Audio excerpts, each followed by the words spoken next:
You ever wonder what makes a great gamer? Great gaming is not only about cheering on our teammates, but also being there to pick us up when we're down. Guardian down! We're a Destiny 2 podcast that focuses on three things: community, news around the gaming industry and Destiny 2, and thought-provoking topics in the game. We're Guardian Down Cast. Your stories, your community, your destiny.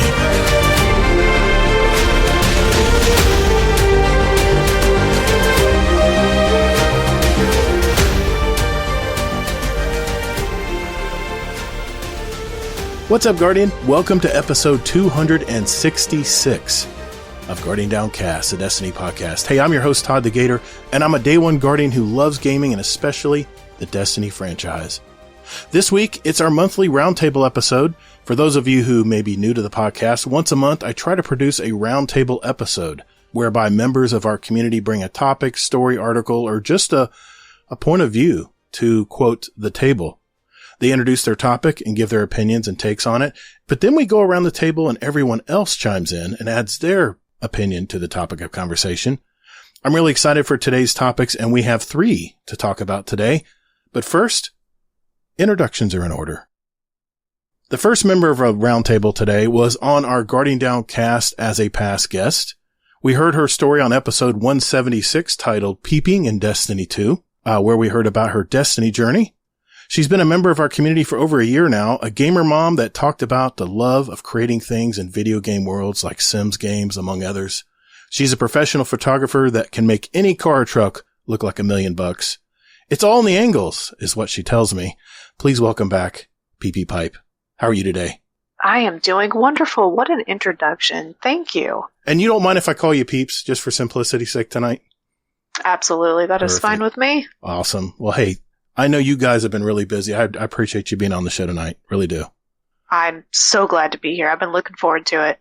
Awesome. Good deal. Well, our second member of the roundtable has been a community member for over a year now, and she was a prior guest on the show as well.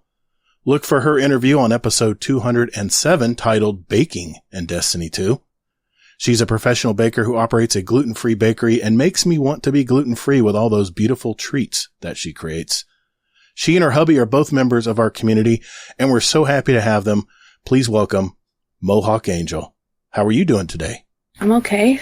Glad to have some time off, finally. I've been working, 45 plus hours each week for the past, month and a half, so.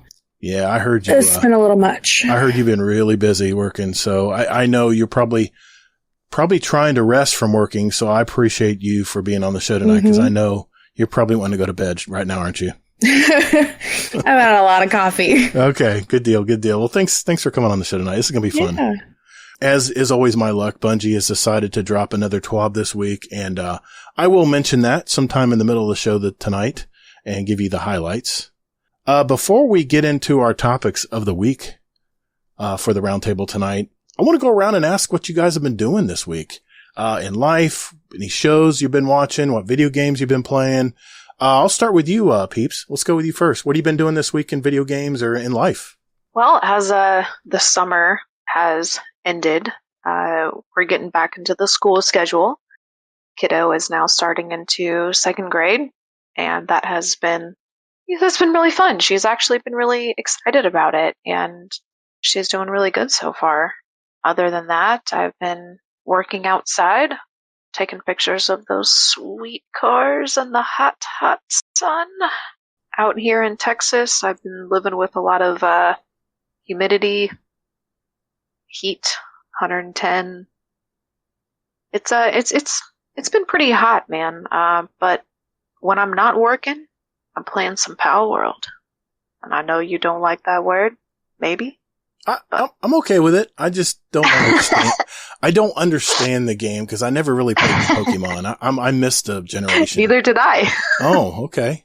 Neither did I. Well, that's cool. Now, I'm aware of Pokemon, obviously. I am a 90s kid, but been playing a lot of that and been building a community with some folks, and it's been really fun. What is it about Power Word that you like? What is it that I know you play Destiny at some point too, but what is it about Power World? How is it different, or how is it more appealing? Well, it's one of those games where it's kind of relaxing where you can craft something and you can get up and go, do something else, and then you can come back to the game. When you have a lifestyle with a lot of people moving around, it's easier to just, build a little casual, craft some things, explore some things, and then just be able to still enjoy the room around me. So that's one of the reasons why I enjoy it. Okay, fair enough. Do you watch any shows or movies that you've been watching lately that you want to talk about? We watched House of Dragon, and then we decided to start Game of Thrones all over again. So we've just been kind of going through that. Yeah, I know. We're like on starting season 2 again. Game of Thrones is awesome. House of Dragons, I was a little disappointed this season. I was expecting a little bit more. That's why we had to start it over. It just wasn't good enough for me.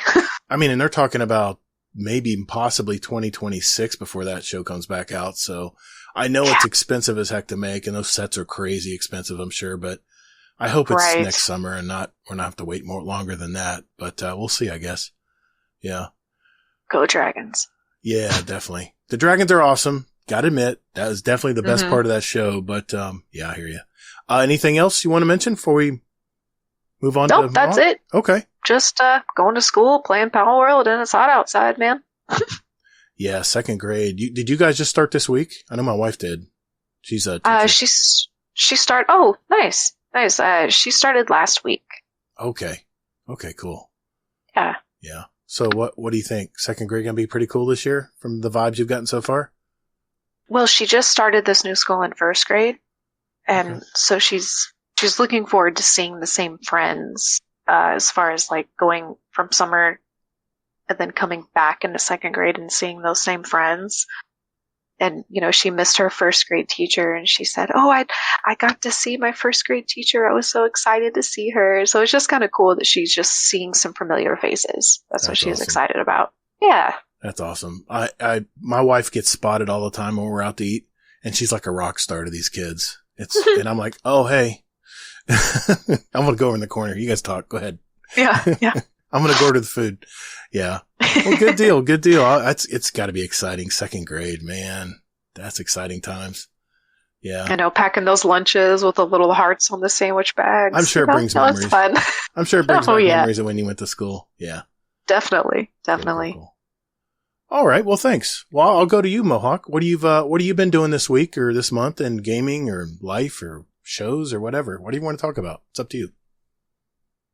I got back into Dead by Daylight and a little bit of Fortnite. I've been dabbling in a little bit of Fortnite. I kind of reconnected with some friends of mine that I used to play Dead by Daylight with, like, religiously. I met them over a Discord group, I think.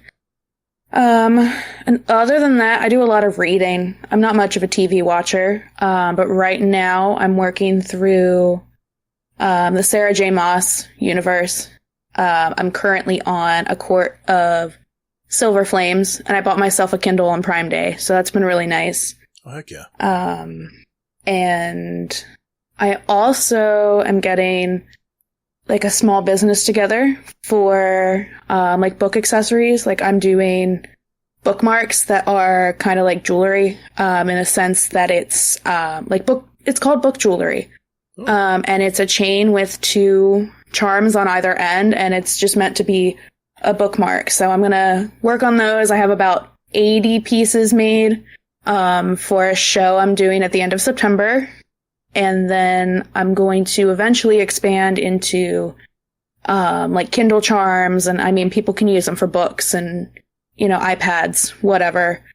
But yeah, that's been taking up a lot of my time, and I sit with my new cat, and I make the pieces so that she's in her own room right now. So I'll sit in there with her and I'll make my charms, and she'll sit and she'll meow at me, and she's just wonderful. Having a 4th cat is quite an adventure.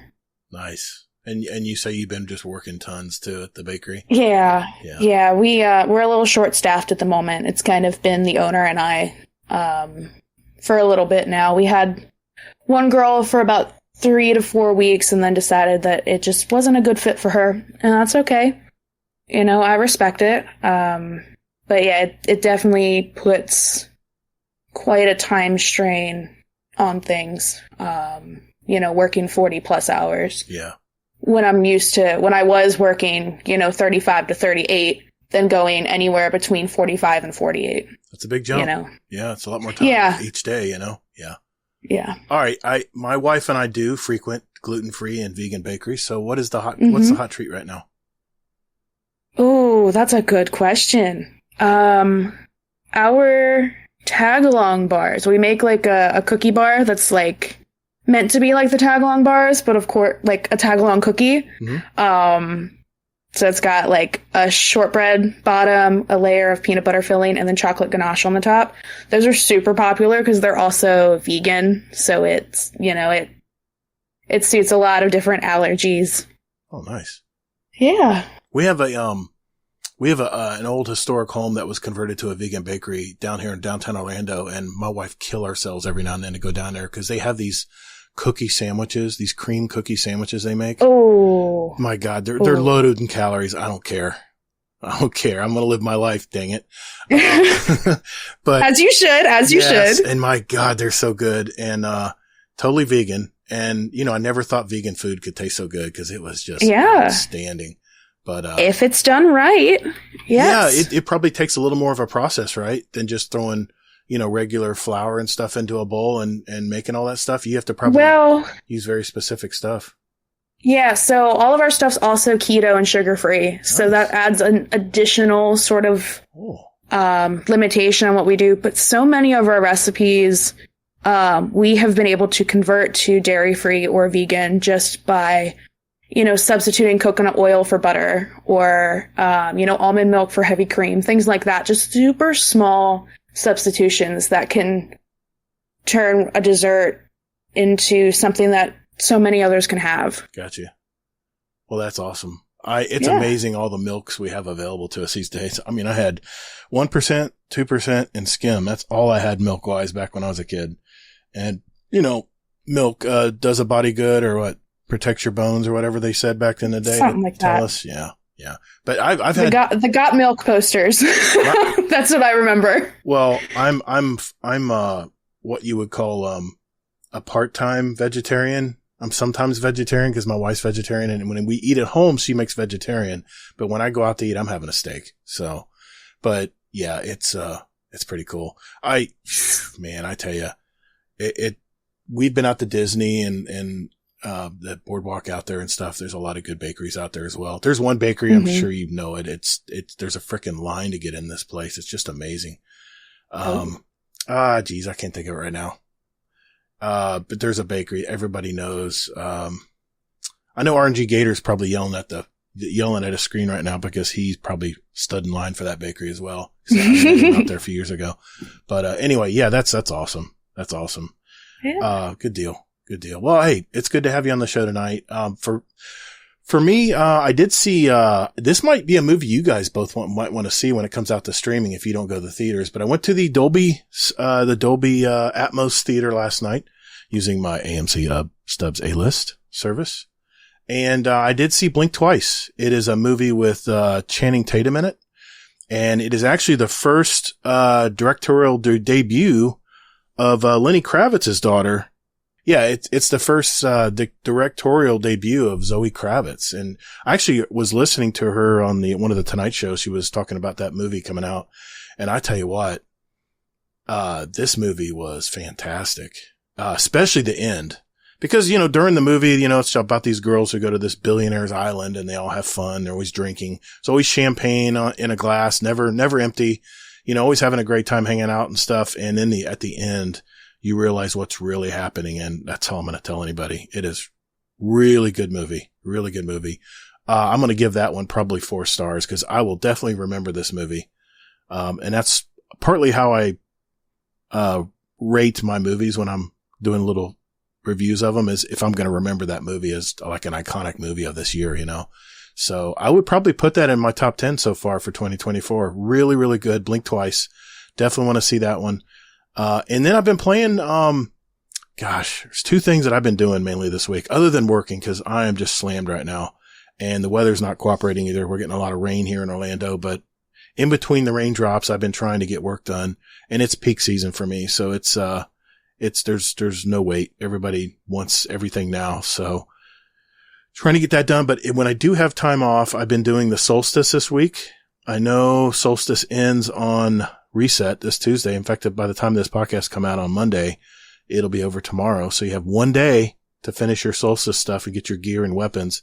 So I've been doing that on the side. And then I can't help myself. Ladies. I love Suits. I can't stop watching this show. Have you guys watched Suits on Netflix? There's 9 seasons of this.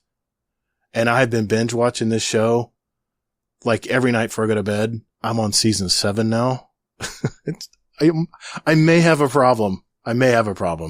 But, that's been my week in a nutshell. So, well, now that we're all caught up, let's get into our first topic of the show. Right after my mandatory bathroom break. Be right back. Hey, thanks for listening to Guardian Downcast. There are several ways you can contact us. First, you can find us on X at Guardian Downcast. Or you can find us on our Instagram at Guardian Downcast and see what pics and reels Todd the Gator and his podcast guests want to share with you guys.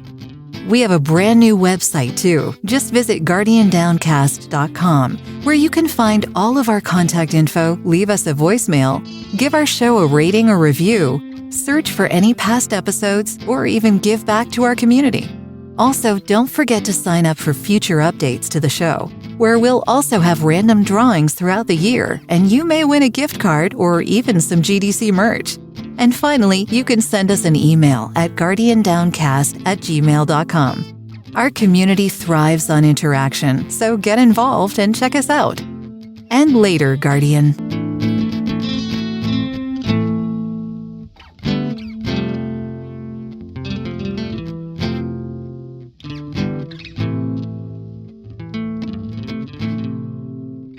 All right, for our first topic, it's PeepyPipe.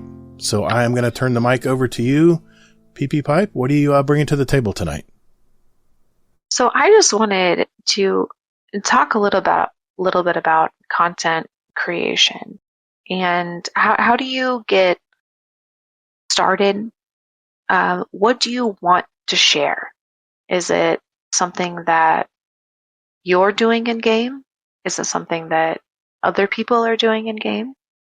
What is it that makes you want to share your content? And I have a lot of things that I want to share, and I don't know how to. I do not have any YouTube content or any recordings or any real way to share some of the things that I've done in video games. And so I'm just kind of curious on how to get started with that and how to approach it responsibly.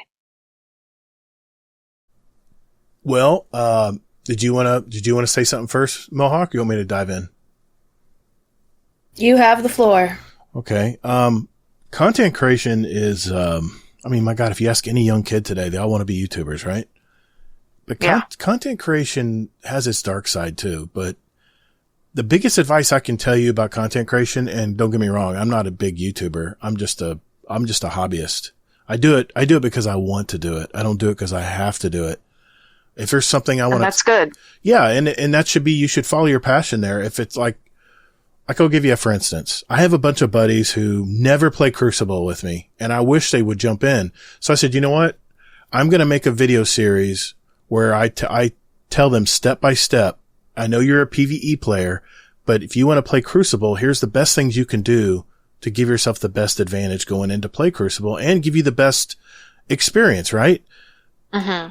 It's all in my mind how I want to lay it out, but putting those videos together using video, I use DaVinci Resolve. It's a free software program that where you can edit and put together and you basically just build on top of stuff and you put a video together and that's my passion at the moment. And most people who follow my channel know that I'm very sporadic about how I put out content. So the best advice I can tell you to do is put out content that you want to do. Don't worry about the numbers. Don't worry about the money. Don't worry about any of that stuff, because YouTubers are just like athletes and everything else in the world where people think they're famous and do real well. Only the top 1 to 5% of people ever reach that level. So the biggest thing I can tell you to do is just go with your passion. If there's something you want to show people, I know it's probably Power World or your world building. I think you do the tycoon games too, don't you? Roller coaster tycoon. Yeah, a lot of just building types of games where I can share. Look what I can build, and you can build it too, and you can also download this blueprint and put it into your project. Yeah, and you talked about that when you were on the show on our episode. You talked about how you had a big following on a few of your blueprints and stuff and videos you put out. Yeah, and a lot of those projects that I've built, they've been picked up by other content creators. I'm not sharing it via, my channels or my name. They're getting picked up by other people. Now, granted, they give me, as they should, give you credit. Yeah, they give me credit. They say, hey, look at what PeepyPipe built. Look at this creation that PeepyPipe did. Mm-hmm. But I feel like, as great as they present these things, if I want to show or showcase what a certain game is capable of doing, it's not necessarily about me. It's about, hey, look what you could do in this game. Look what this game can provide. Here's a whole arsenal of different materials and objects that you can just use to your own creativity. Yes, look at what I did, but look at what you could do too. And I want to showcase a lot of these builds that I've done to inspire other builders, because that's how I got inspired in the first place, more or less. Yeah, and Sims and Roller Coaster Tycoon type games like that have a kind of a unique thing that other games don't have. It's to all creative, and you can show off something that someone can emulate and maybe even copy a little bit and then put their own little spin on it, right? Yes, absolutely. I mean, you open up a Planet Coaster sandbox map, and it is just a green square. Now, you can do terraforming, you can do water, you can make a mountain, you can do volcanoes, and then you can build roller coasters, you can build buildings, you can build a hotel. I mean, you can build whatever you want. And as long as those items are within 4,000 pieces, you can save it, upload it to the Steam Workshop, and people can download those items. That's really cool. And put those into their builds, their square of green grass. And they're like, I don't know what I'm going to do. And so they type in hotel. Well, here pops up, thousands of hotels, and hopefully PeepyPipes is up there at the top.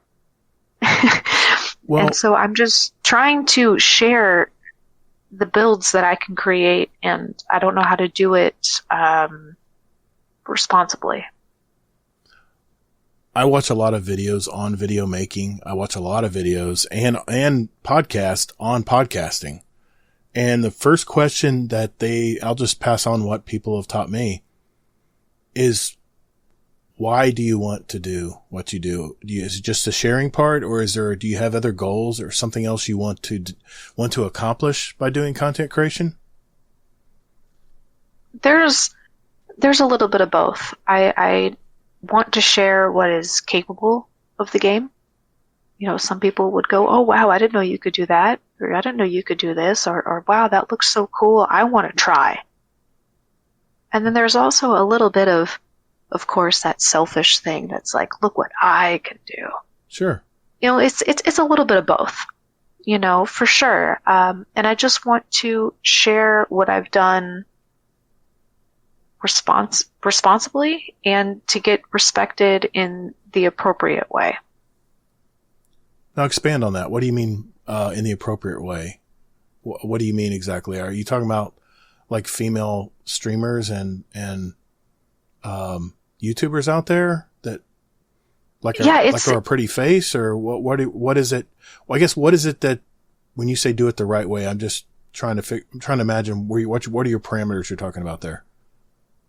well, coming from a girl that has worked in the automotive industry all her life, I understand that there's a little bit of diversity in different careers and just anything, interests. Mm-hmm. And so the gaming industry has been evolved around mostly men for the last 15, 20 years. It's been based off of that, just like the automotive industry, right? My example. Okay. And it gets a little scary to post online that I am a female and this is what I can do, and here, look at me. And it's a little intimidating when you see some of the posts and interactions that a lot of the female content creators get, whether they like it or not, whether they ask for it or not. Yeah, I hear you. Putting yourself out there it's a big step, because what if they don't like what you're putting out, or what if they don't like the way you look, or why, maybe they don't like to hear the sound of your voice, or whatever. It's imposter syndrome is very much something that even the most popular actors and actresses deal with every day. If you hear their interviews, they are always think that they're not good enough and are always afraid to hear any criticism of anything they put out there into the world. Lord knows I deal with that.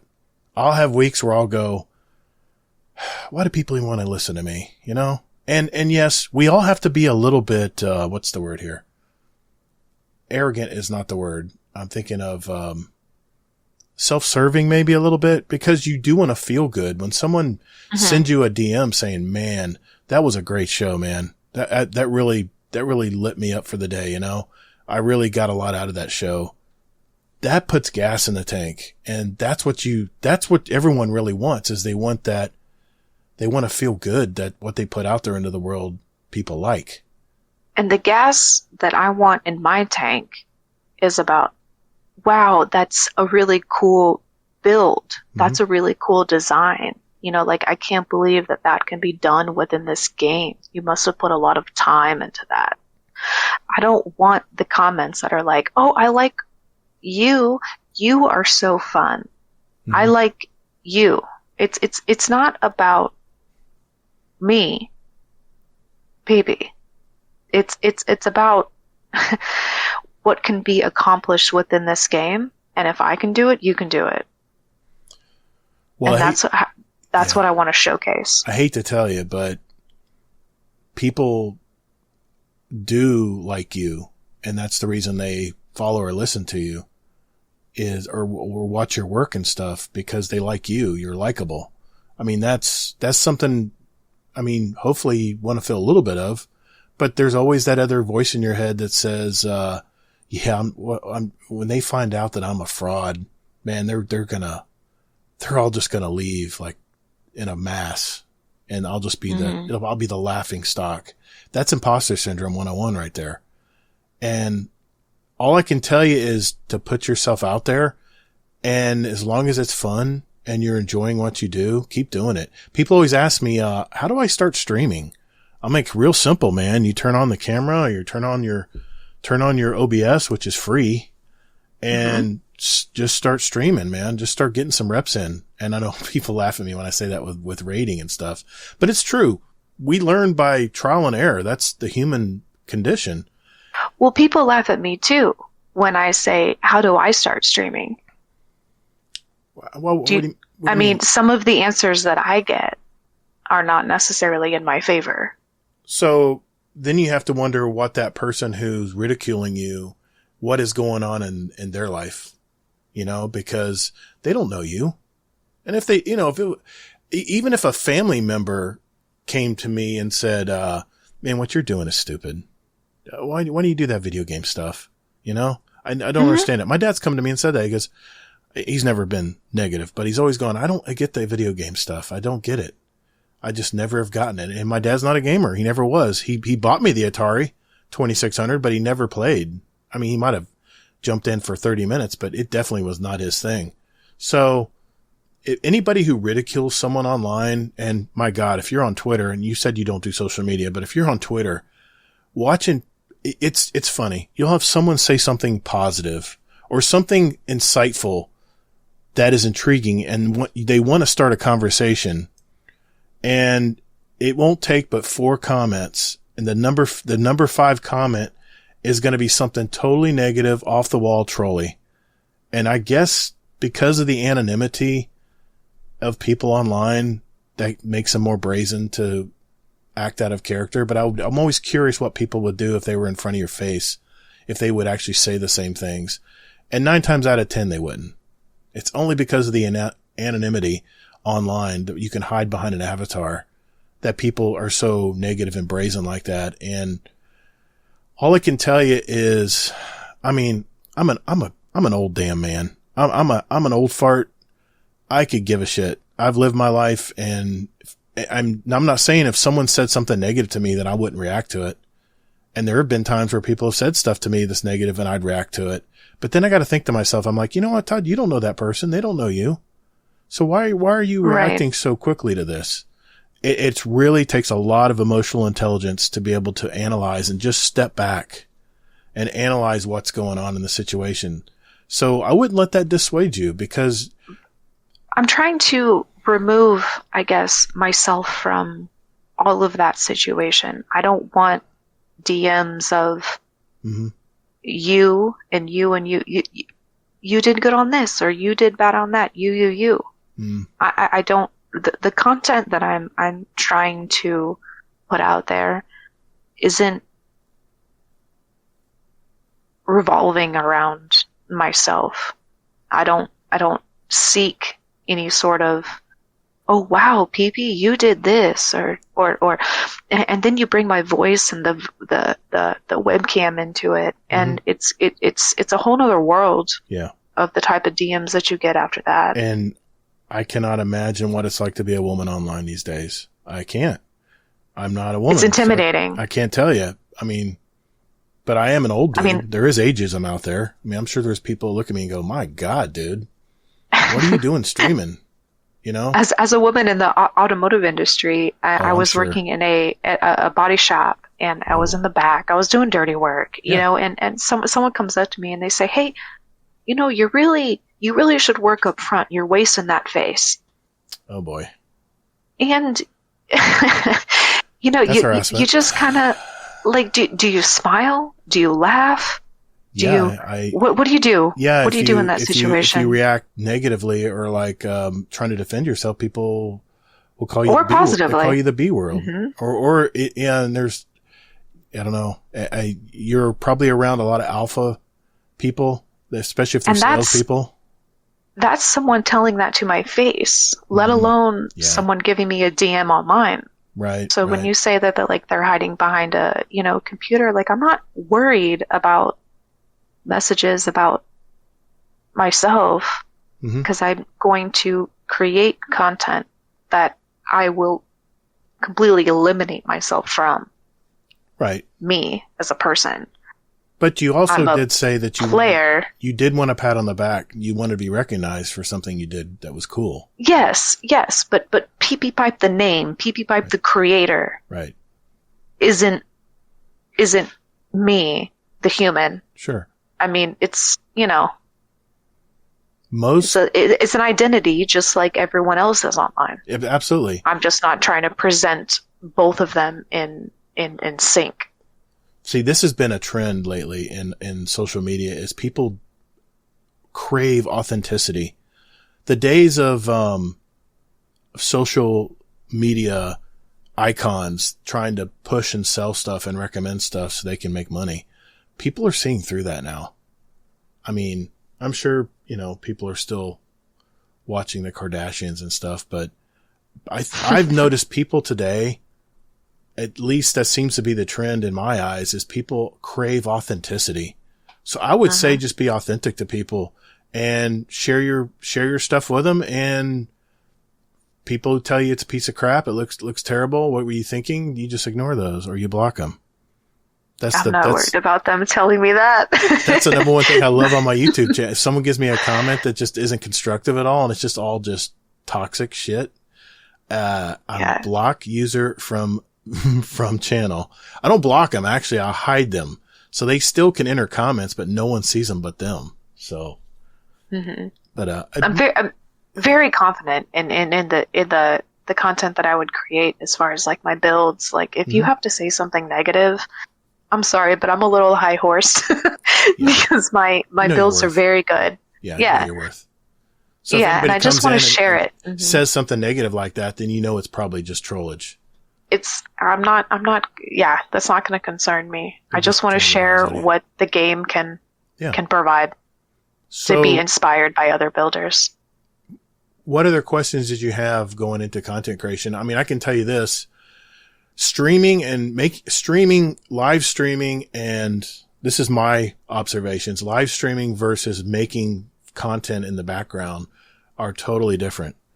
I agree. If you're doing a live stream, you have to be on all the time. There's no downtime for 3 or 4 hours that you decide to stream, or just an hour maybe. You have to be on, you have to be receptive and nice and friendly, and, people are there to see you. They're there to talk to you. And streaming takes a lot of your energy. And I don't know how streamers do it, to be honest, because to be on guard, and of course you got to deal with the trolls and stuff too. And you hope you have mods that can help you fish those out. But, to be on guard for that amount of time at once is exhausting. I'm sure. But if you go on the other end of the spectrum where you're making videos and putting content together, it's very lonely. But if you are like me and you like to do stuff alone, like you're an introverted person who likes to be creative and create something in the background by yourself with no input, and then release your baby out into the world and see if anybody likes it, that is not streaming. It's the totally opposite of streaming. So, right. Like my dream job is to build like maps for games, like worlds for games. Do the terraforming, make those buildings, put that trash can on the side that you just run by and you don't look at. I mean, that's my dream job. And I know that I would be excellent at it, but I want to show what I have built, and not only to inspire others, but maybe just some exposure that this is what, I can do. But I don't want it to be about me as a woman, because I've dealt with that in the automotive industry for so long.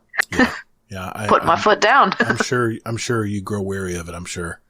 Yeah, like I said, I don't know anything about being a woman, and I can't imagine what you guys go through at some point. But I have to answer your question, which is content creation, and I know. There's female content creators out there that like to turn the cameras on and like to wear the low top, low cut tops and stuff. And they know that that's what people are tuning in for. Right. That's what they like to do. And they like people to see them. Then that's their thing. But if you're wanting to be just a creative, then I say go for it. Just put your content out there. And, what method are you using to get content out there? Well, silly that you asked. I actually just got OBS recently. So you can record your games? Correct, because I had Twitch Studio, and apparently that's not a thing anymore. Well, so I'm... Yeah. There's Streamlabs that actually ties into OBS now. It's actually an integration, which I use, but yeah, you can just, like I'm recording audio right now, backup audio on OBS, but there's no video. There's no screen cap, but OBS is wonderful because you can use it in so many different ways. So you're recording your gameplay on OBS, like what you're doing to build it, like your process. Well, I just got OBS tonight. Okay. And I know that sounds crazy. There's a lot to it. That's why my topic is this whole content creation, because I've been asking how to record gameplay, and then I'm looking for softwares or apps that can editing software, and then upload it to YouTube, and I'm just trying to get that finalized out.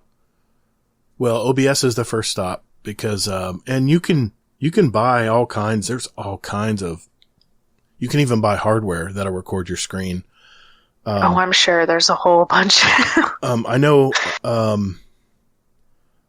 if you're using OBS to screen cap like a console game, you have to use a capture card, and then it pipes it to a capture card, grabs it, and it basically transmits your screen from your console onto your computer on OBS as an input. That's how, if you want to use a console to do this, that's how you need to do it. If you're using, like I use a PS5 to capture, and what I do, it's even easier, is it has a built-in recorder into the PS5. And I'll just say, hey, that was a great Crucible game. I could talk about that game. So I'll hit a certain key on my controller and it'll say record the last 30 minutes. And it'll immediately put it in the hard drive and it'll capture it. And most consoles have this built in. I know Xbox has something too. I don't know if it's quite as long. I don't know what the new consoles have. I don't have any of the X's or Series X's or anything, but the PS5 is wonderful, but it's only 1 terabyte. But there again, you can upgrade that as well. You can put in a higher capacity. I'm always what I do so my disk drive doesn't get full of videos and stuff, which are even at 1080 is massive. You're talking about gigs of data. Yeah. I will put them in there's like a capture software, where you can actually go in there and edit it stuff too. You can cut it off and clip it and even add sound effects and music and stuff, whatever you want to do. In PS5, it's built in to the game. And to the console, I prefer to do a little more professional. So what I'll do is I will export it to a USB drive. Then I'll stick the USB drive into my PC. My PC will store it on its disk drive. And then take that file and then throw it into your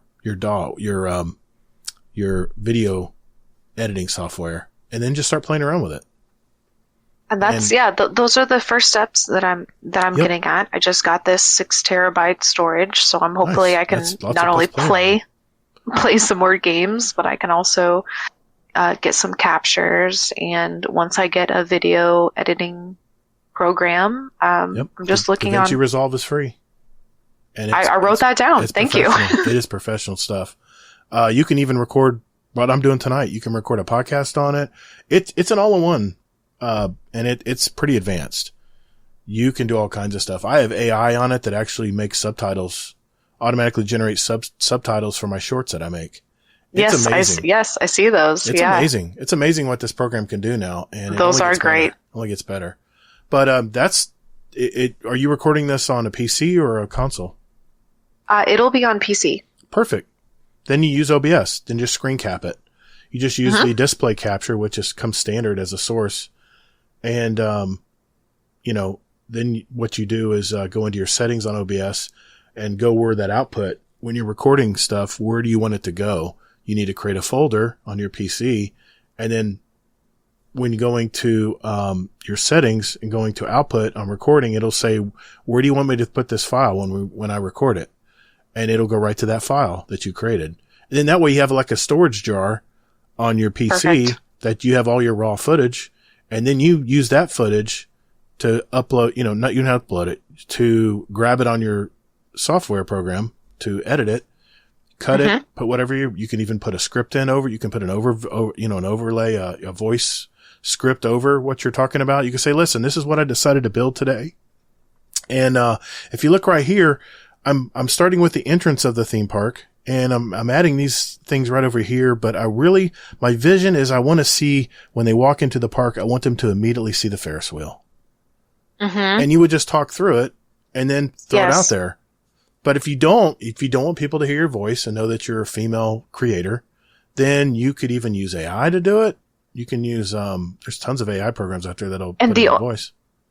The only reason why I'm so nervous about putting my voice on there is because it's a woman's voice. And I don't, that's part of this, a lot of these topics that we're talking about tonight just putting, just the type of responses that you want a certain type of, audience, and you want that audience to give positive feedback. Sure. Well, if you add in, voice, Right. if you add in video, if you add in this, your audience is now going to get broader. And now those comments are now going to be more broad as far as where you're receiving them from. I get that. And I just haven't, I just don't know. Maybe I'm a little obsessed. Maybe I'm a little OCD about how to start it. Maybe I'm intimidated. Maybe I've looked at female content creators and I don't know how to even compete. But why is, as I'm saying this, why is that even a question? Well, what, let me flip that the other way and ask you it back.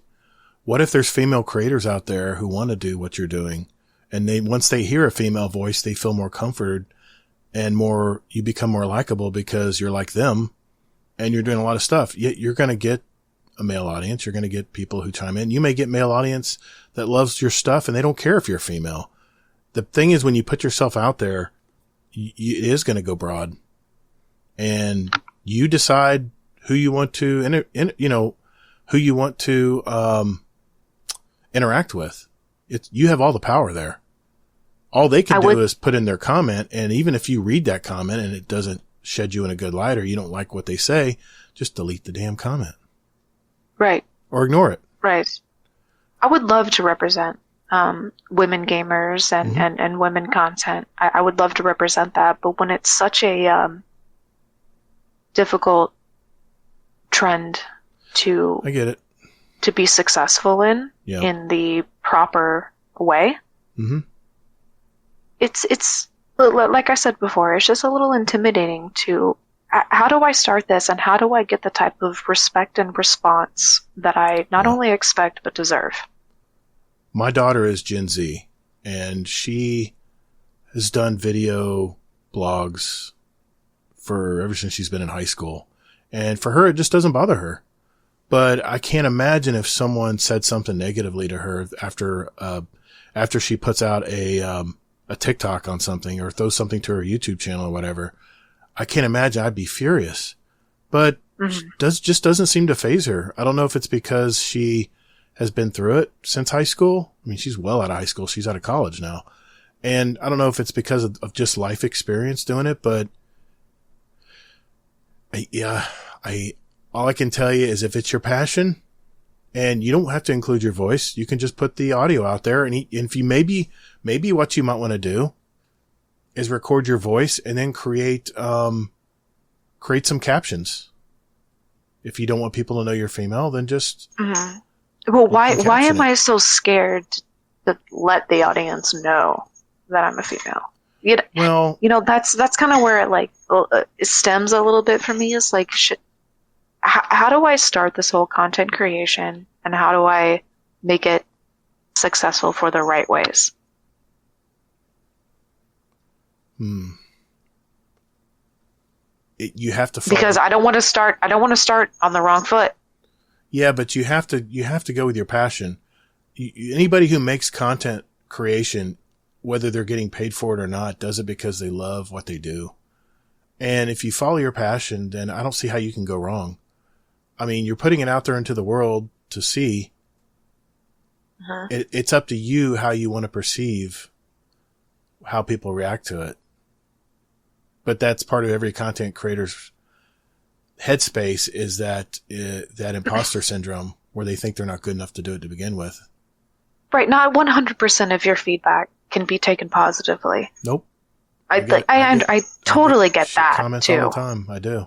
For sure. No matter if you're male, female, no matter what you are, you're going to get feedback that isn't preferable in your standards.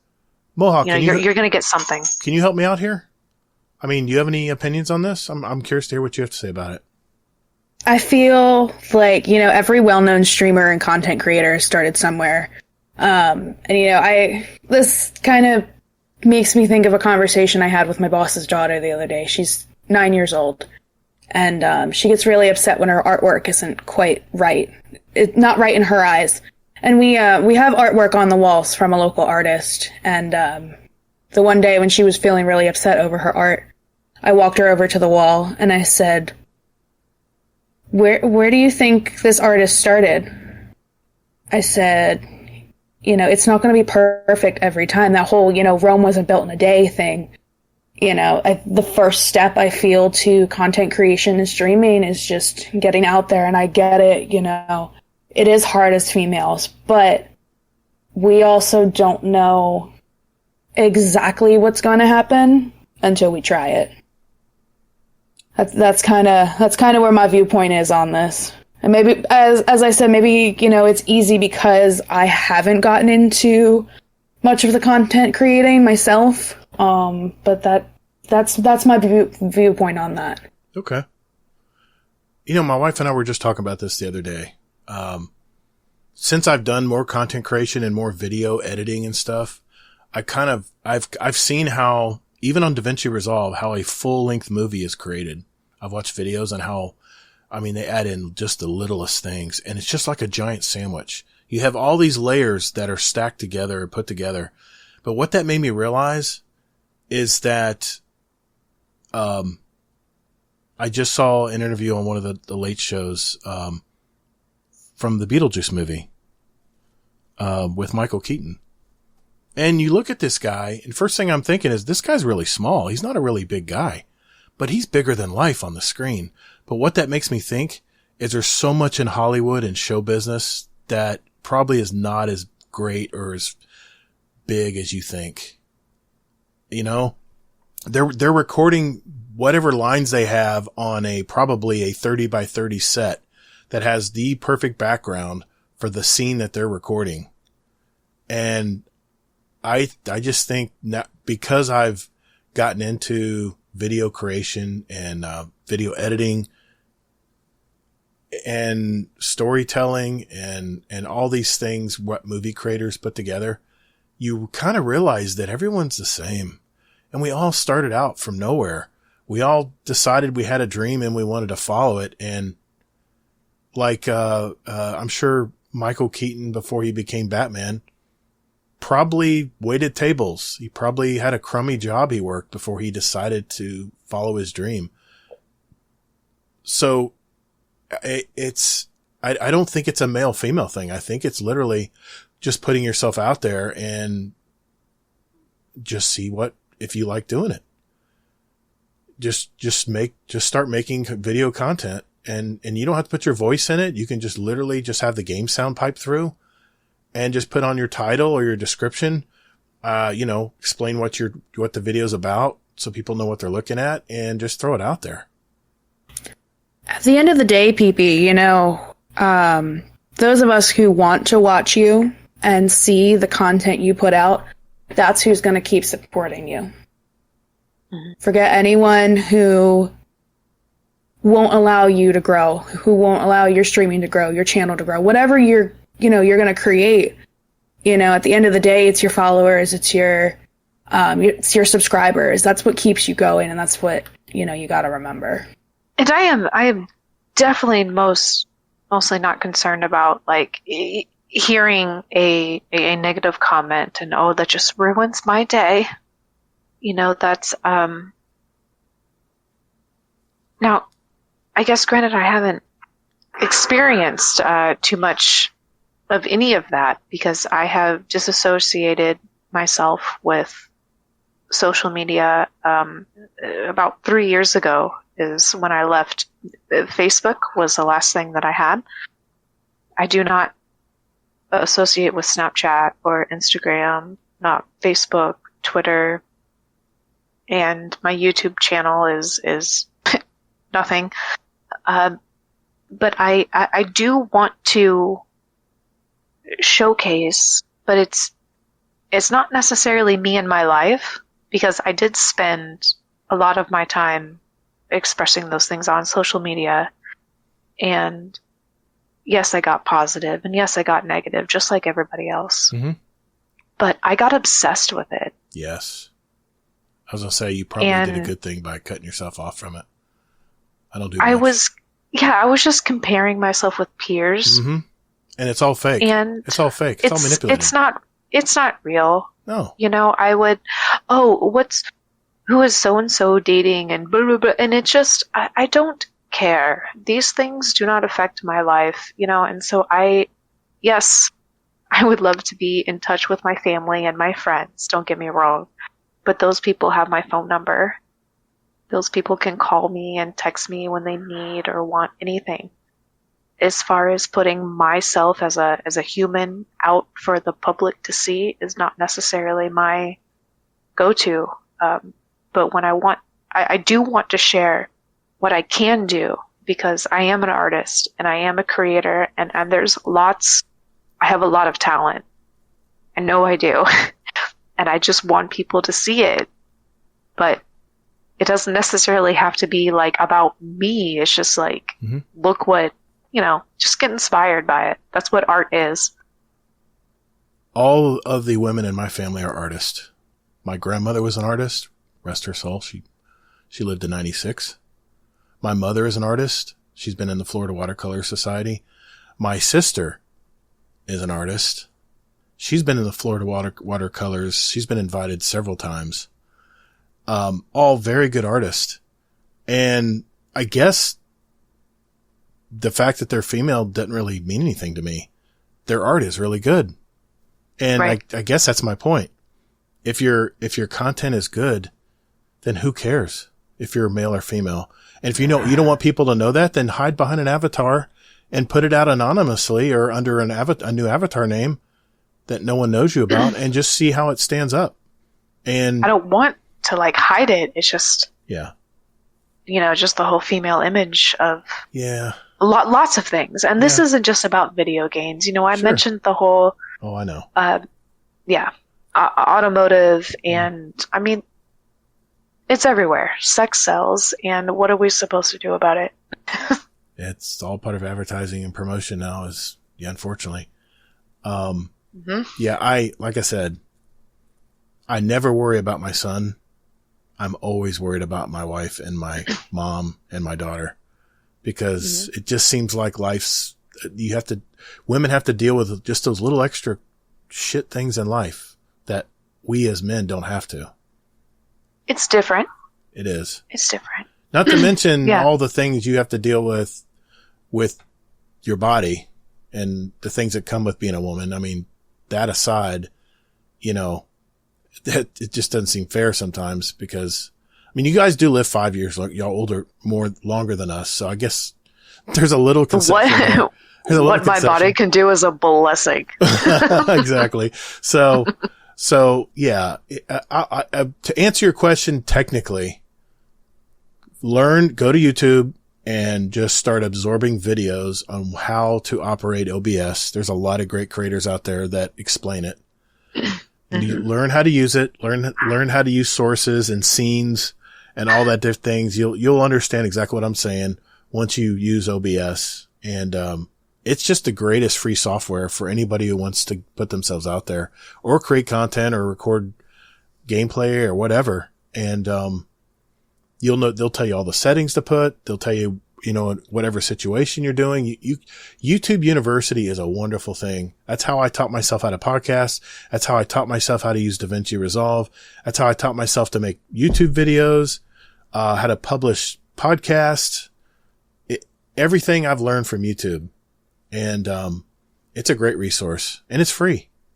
So, I will definitely look into that. I just got OBS like a few hours ago as of right now. Yeah. You know, it's so I just barely got into it, but I'm looking forward to expanding on that and creating the content that I'm hoping to create. And do what you like to do. Don't feel like you have to do something, because if you have to do it, then it's not fun anymore. And there's no need to do it if you don't find joy in doing it. But if you find joy when I create a video and I release it out to the world, it's like putting my little baby out there. Let's see if anybody likes this, you know? I put my polishes and fine tuning on it, and I'm just going to let it go out to the world. Let's see what the world thinks about it. And sometimes it'll be like, yeah, I missed that one. That was a miss. And sometimes you'll be like, holy crap, 100,000 views. Oh my God. Wow. Yeah. That timing was perfect, you know, but you just never know until you put it out there. And what I would tell you as far as your YouTube channel, just start putting some video content out there. And before you know it, people will start following you. I have an arsenal of content. I have tons of builds and that I'm ready to now screen record and edit, and because I have all of these builds saved, obviously, on my computer. Right. The Steam Workshop, Planet Coaster, heyo, PeepyPipe, Planet Coaster, heyo. There's tons of stuff that I can. It's like I have the content. Mm-hmm. I just want to show it in the way that I just don't know how to put it out there yet. Well, put it out. I've always been an artist, I just don't know how to get it out there. You're probably overthinking it a little bit. That's okay. It's artists are that way sometimes. They want it perfect, They want to release it till it's perfect. I want to release it the perfect way. Yes. We're human. We're messy. Humanity is messy. So I would say don't worry about that part. Just start trying stuff and learn from your mistakes. When you do enough videos, you'll find out, there's definitely a faster way to do that. And I can see that didn't, once you watch it back, you go like, oh yeah, that part there was boring. Yeah, I needed to cut that out. Things like that. Right. You'll learn over time just from posting stuff, what works and what doesn't. And like I said, I do it. I only post stuff and make content when I'm passionate about doing it. And it should be the same for anybody out there who creates content. So yeah. Definitely. Well, thank you for giving me all that advice. I don't know if I answered a question or not, but I'm just trying to go with your topic conversation here. I wrote down DaVinci Resolve and there you go. YouTube University. I got those things listeners. down. Did you write that down? There you go. Yeah, I wrote it down. Right. Yeah. Anything you wanted to add before we move on, Mohawk? I'm good. I think I'm good. Okay. Well then, be right back.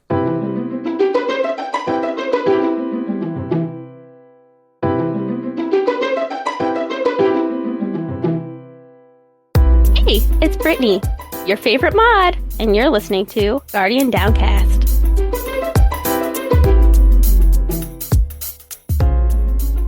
All right, this week in Destiny for August 22nd, 2024. Just a few highlights here. I've already gone through the TWAB here, and the good thing about this TWAB is as of tomorrow, when you hear this podcast, if you're hearing it when it's released on Monday, tomorrow starts Act 3 of the Echoes episode.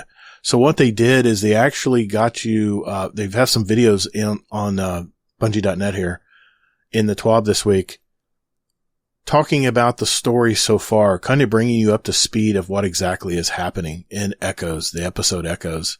I encourage you to jump in and see some of these videos, as they're all YouTube videos. If you are hearing this podcast on Monday, you have one day left for Solstice, so get that gear. Got to the end of Monday night into probably very early Tuesday reset before the maintenance kicks in, and you won't be able to, do Solstice anymore. So if you got that armor or weapons that you're trying to get, make sure you jump in there and get it done. Some good stuff in there. And it's fun. It's fun just chilling and killing. So look into that. They did mention the new artifact perks coming into Act 3, which starts tomorrow. They're bringing the Overload auto rifle in. That's going to be awesome. But there's actually, just like they did with the sniper rifle artifact mods for Act 2, these the next column of artifact mods are all tied into the auto rifle, which is good. The authorized mod Charged Up. The energy cost of Charged Up mod is significantly discounted. That's column 2. Column 3 is called Sustained Fire. Continuously damaging combatants with an auto rifle grants you damage resistance. Oh, I'm so picking this one. Because I like using auto rifles. They're fun to use, especially in PvE. And I'll definitely be getting this one. Column 4 is called Targeting Autoloader. While you have an auto rifle equipped, defeating combatants reloads your equipped weapon and temporarily increases weapon damage. Awards bonus progress when dealing final blows while surrounded. That is going to be a great perk as well if you like to use auto rifles. You only have to have an auto rifle equipped. I don't think if I'm reading this correctly, you don't have to have it. You have to have it equipped in your loadout. But from what they're saying here, if you defeat combatants, It reloads your equipped weapon and temporarily, okay, it might be just for the auto rifle. Maybe you need to have it actually in your hands.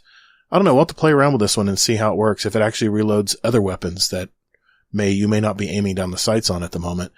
And then finally, the column 5 new artifact coming tomorrow is called Shock and Awe. When you have an arc or prismatic subclass equipped, arc final blows while you are amplified, summon a burst of lightning that damages and jolts targets. I'll have to play around with this one. The one thing that made me pause on this Shock and Awe artifact is you have to be amplified for that burst of lightning to come crashing down. So we'll have to see. We'll have to see how well that works, because there's a lot of good artifact perks already in the episodic artifact. They do mention they're going to bring back 2 new weapons and 1 returning weapon in Act 3. The first one is a machine gun. This is a 900 round per minute. It's a rapid fire frame. Speleologist. Looks really good. It's very Vexy theme. I like the layout of it. It looks good. It's like a drum fed machine gun. So I'm looking at the stability is only 43. So if you've used a 900 RPM machine gun before, you probably know how this thing's going to dance. So 68 is the recoil direction without a mod on it. So 15 plus 15 would put it at what? 83? That's not bad. It's not bad. We'll have to see how steady that stays. But that is a solar machine gun, by the way. The next new weapon that they're bringing is a trace rifle called Chronophage. And this is an adaptive frame. It's a void trace rifle. And it has 100 aim assist. Pretty good stability, too. It's not too bad. Not too bad at all. This does have arrowhead brake on it. So, yeah, let's try that out. Has 100 recoil direction. A lot of trace rifles do. 1,000 rounds per minute. A lot of people have used trace rifles. They're very accurate. It just depends. The impact's only 6. So you have to put a lot of bolts into the enemy for this to add up. We'll have to see how well it works. But it is void. We don't have a ton of void trace rifles out there. So we'll have to see. The returning weapon they're going to bring back is the Martyr's Retribution. The one they show here has it's like a autoloader perk and incandescent. It is solar as well. So yeah. God, I still have one of these in my vault from the original Season of Dawn. And this is a wave frame, by the way. Yeah. So you're going to have that wave of solar. You can imagine a wave of solar with incandescent. It's going to be pretty cool. Okay. Another thing I want to mention. They said in case you missed it, D2 Teams comms. Earlier this week, we had a few communication beats come from our Destiny 2 Teams accounts across social media and Discord. We know some of you aren't following us just yet, so we wanted to make sure to bring you up to speed on what news we've shared this week and where to find us. Exotic class item attunement is coming soon in episode 2. This is where you'll be able to, like, you know how you can attune a certain weapon when you're playing Onslaught? Where you go to Zavala now and you can attune the weapon that you're trying to get to drop. Well, they have the same thing here. It says attuning to a perk will increase the chance for exotic class items to drop with a selected perk. Only one perk may be attuned at a time. Okay. Something to look forward to. A little quality of life improvement there. We'll have to just see how that works. And you can deactivate your attunement and reactivate it with something else. It doesn't say what the cost of that is going to be, so we'll have to see if there's any cost involved. I'm sure a lot of you have been following Twitter and the Destiny 2 help channel on Twitter X, that there's now going to be bans on AFK macros. So are adding bans for anybody using those AFK macros. Most people, we're talking about PC players here. So just keep that in mind. Look at they do have some links here if you want to look more into that. Player support report. Shit's broken. But I tell you what, this list is getting smaller and smaller. So good job, Destiny 2 team. They said those are all the updates we have for this week. We also wanted to give a shout out to the awesome Destiny themed room setup. Not only does it have a ton of cool collectibles, but the presentation is great. It's got a gaming room museum mix that has a nice vibe. If you have your own Destiny collection you want to share, feel free to tag Destiny the Game and Destiny 2 Team. We'd love to see them. We'll be back next week with some additional details on Act 3 content. And just so you know, Act 3 does start, if you're listening to this podcast on Monday when it's released, tomorrow. So be ready. And if you need to catch up on the Echo story so far, they have the videos right there at the beginning of the TWAB, so you can check them out. All right. Let's get back to the show. Hello, everybody. You are listening to Jealous Gaming on Guardian Downcast.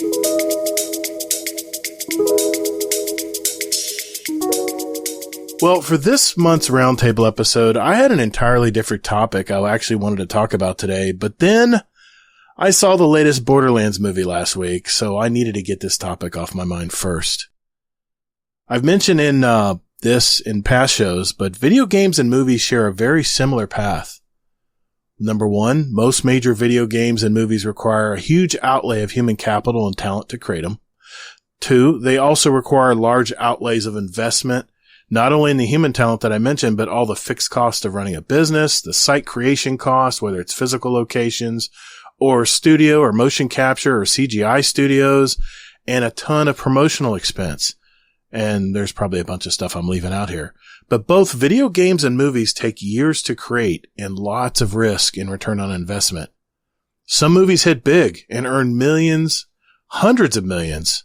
Like Disney invested $200 million in Deadpool and Wolverine, and it's expected to gross $1 billion worldwide.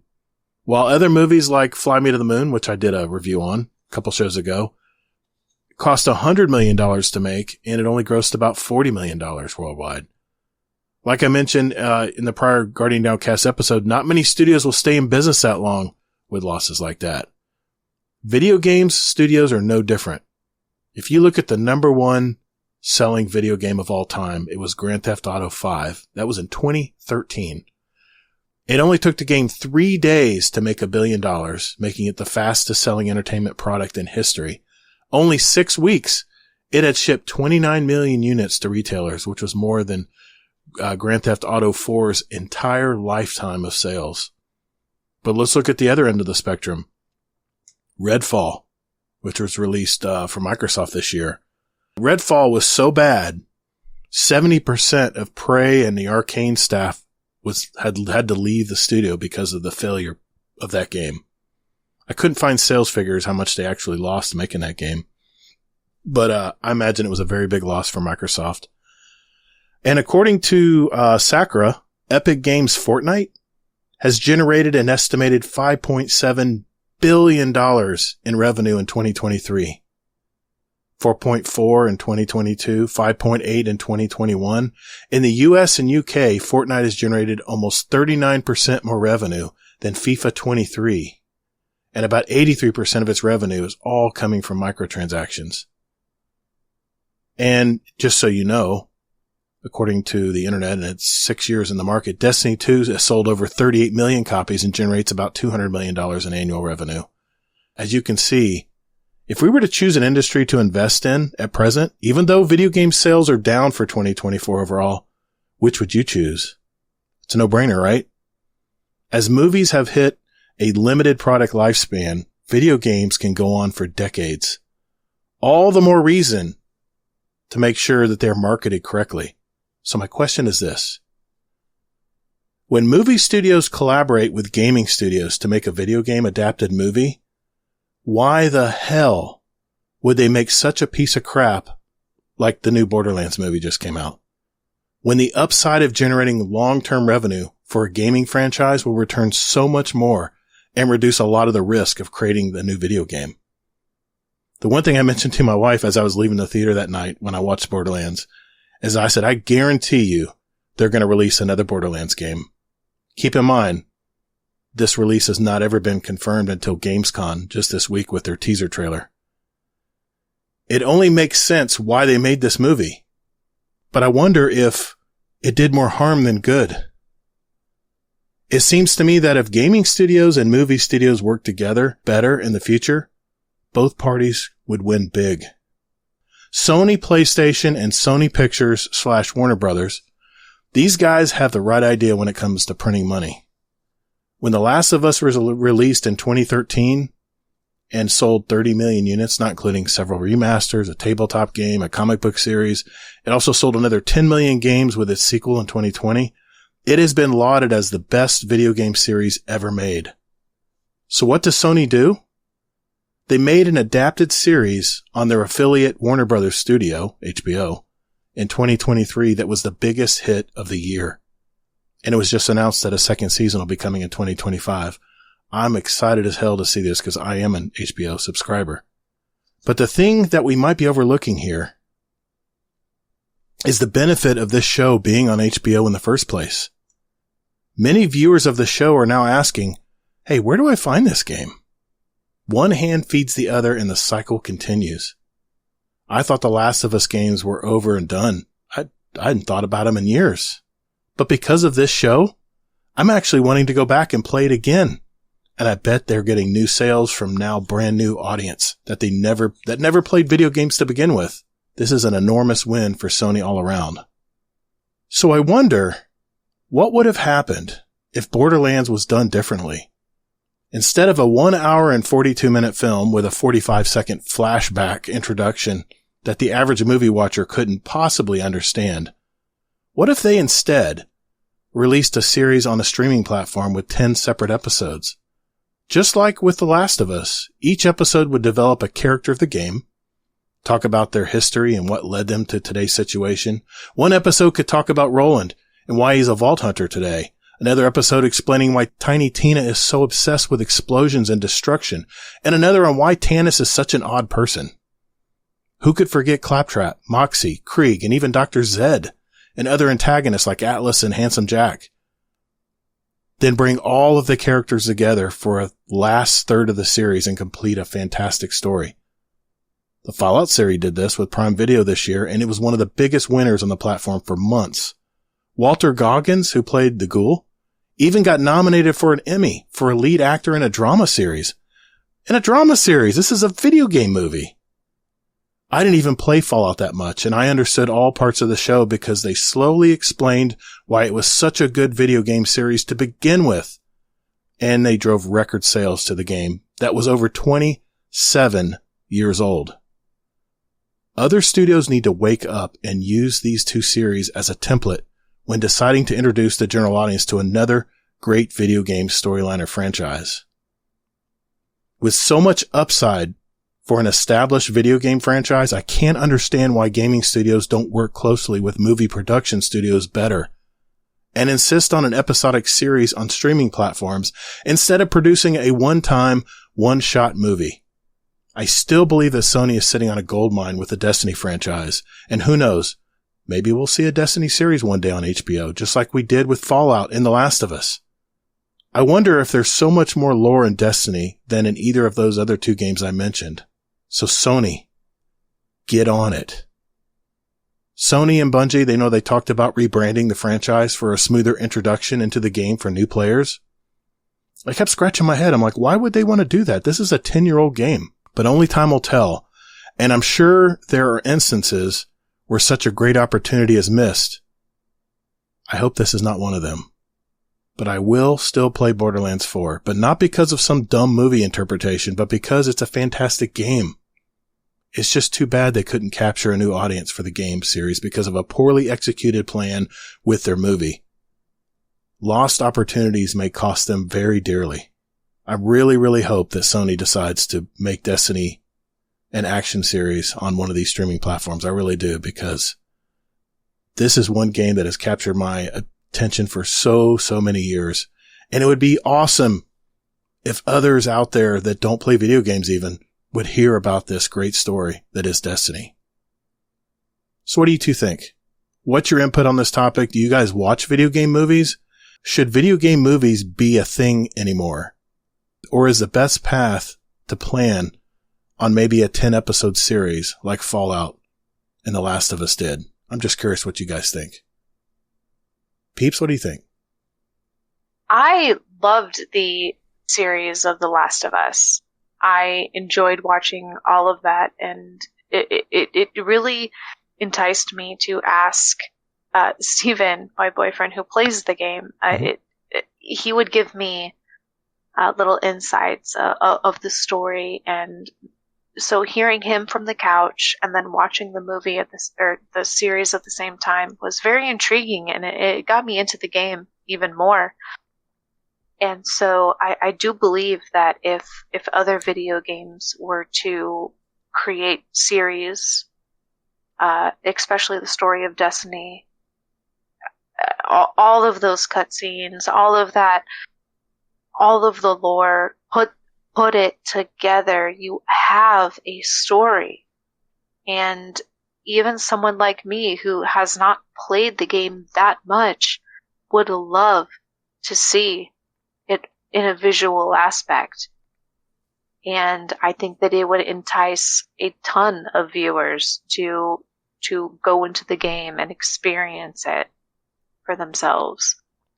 So there's a lot of games, I agree, that should go into video production. Yeah, and another thing too is Last of Us, their sequel was in 2020, so 3 years later they came out with the Last of Us series on HBO.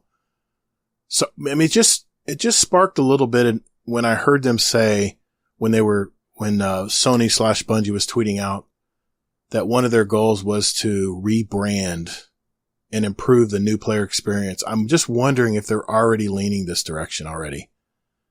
It just makes sense because Kingsley and I were talking about this last week. We're like, why would they want to spend all this money on creating a better new player experience when the game's already kind of done?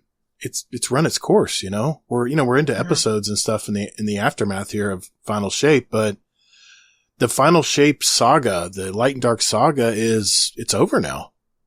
So, and we discussed last week, where do they go from here?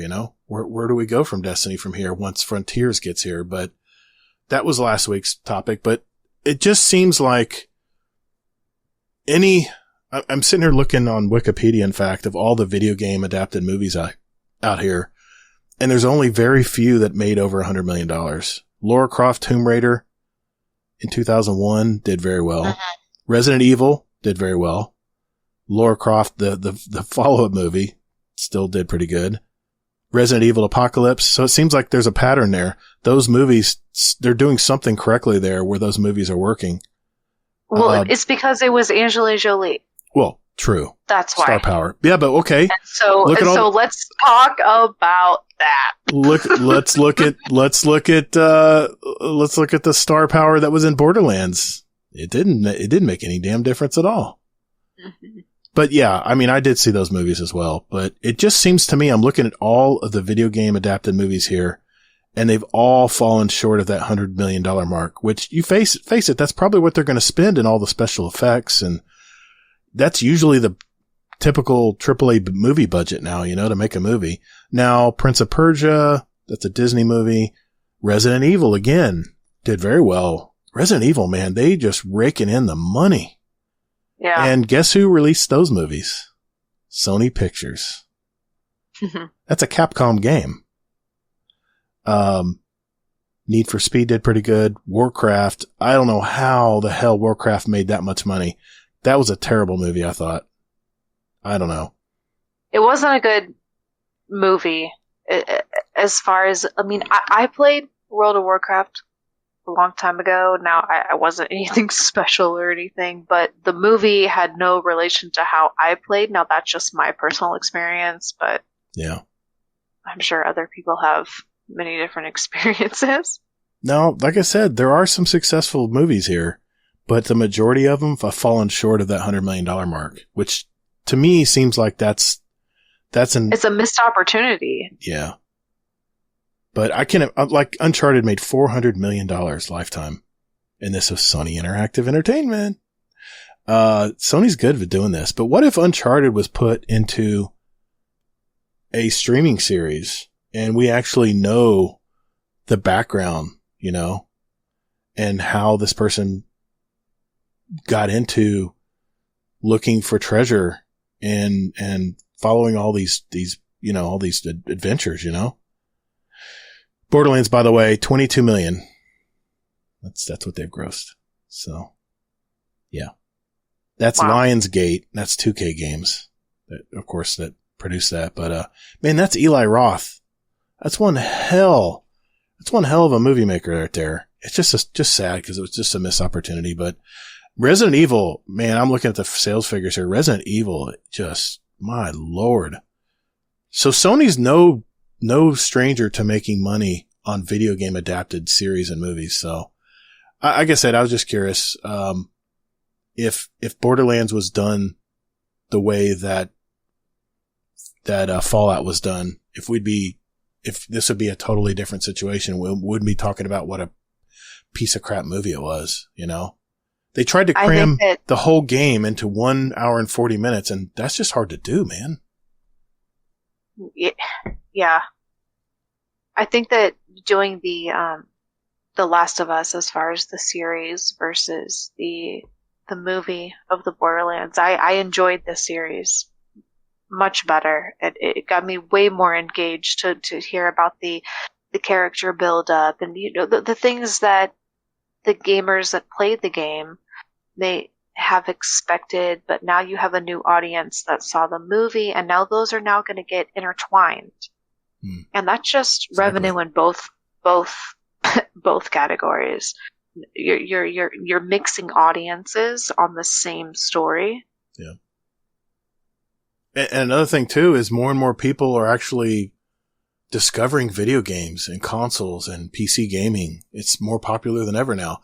I mean, if you look at these figures, my God, these studios are printing money. I mean, I can't imagine. I've played Fortnite, just wasn't my thing. Sorry, I don't like building stuff, and it's kind of cartoony for me. I did not play Fortnite. I like more cutting edge, more realistic shooter games. That's why I play Destiny so often. And the thing with the movie could be designed as a very, very good promotional tool to get people into these mega franchises. And the problem with the movie is it's one and done. Once it's consumed, it's thrown into the abyss that is streaming services. You know, you may find it on page 9 of Netflix. You know what I'm saying? So it's such a missed opportunity because Borderlands, my Lord, they could have, and I'll talk about missed opportunities. When Fallout was made, Bethesda had no clue that series would take off as well as it did. And they were caught with their pants down. They had nothing to send them to other than their old 26-year-old game and the newer ones, of course. But they're going to have another series too, where they're going to be, at least if you saw I don't want to spoil it, but there is a series. There is a season 2 coming. They've already been renewed. So nice. I just don't understand how poorly botched this Borderlands movie was when it had the star power, it had everything.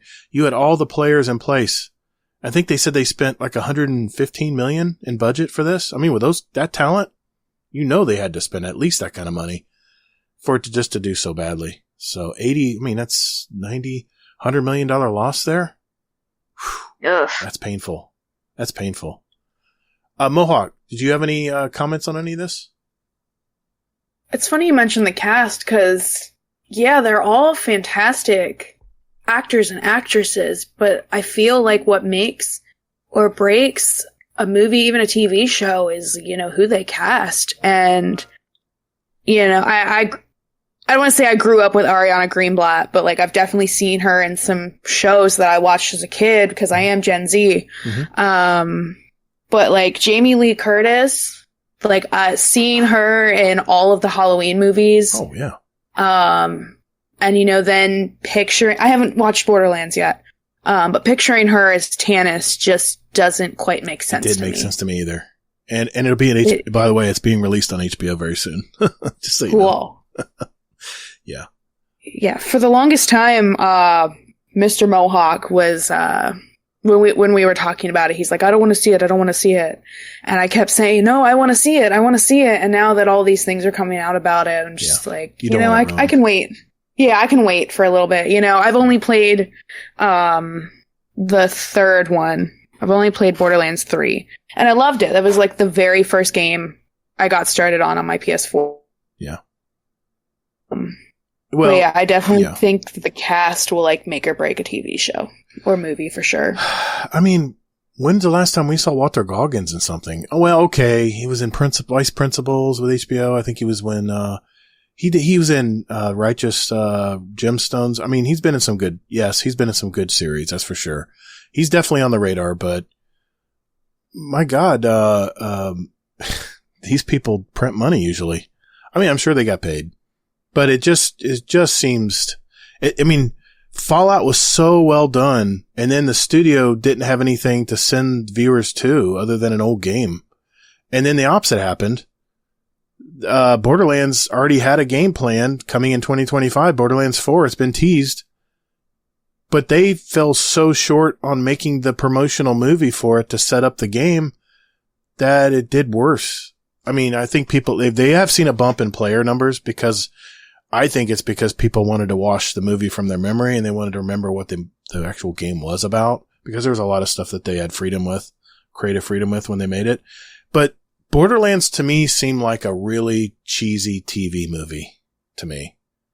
And it was done it was so rushed. Almost like some of the video games I see out there, you know?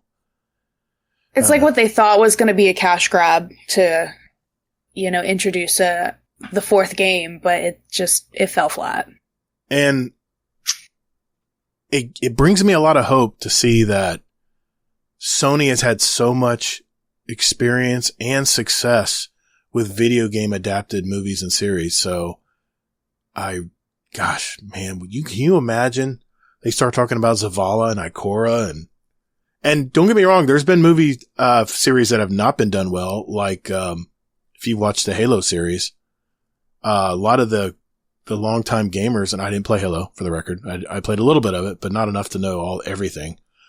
But there was a lot of freedom in that. And they said the people who made that movie never played the game. So, I mean, there's some losers out there too.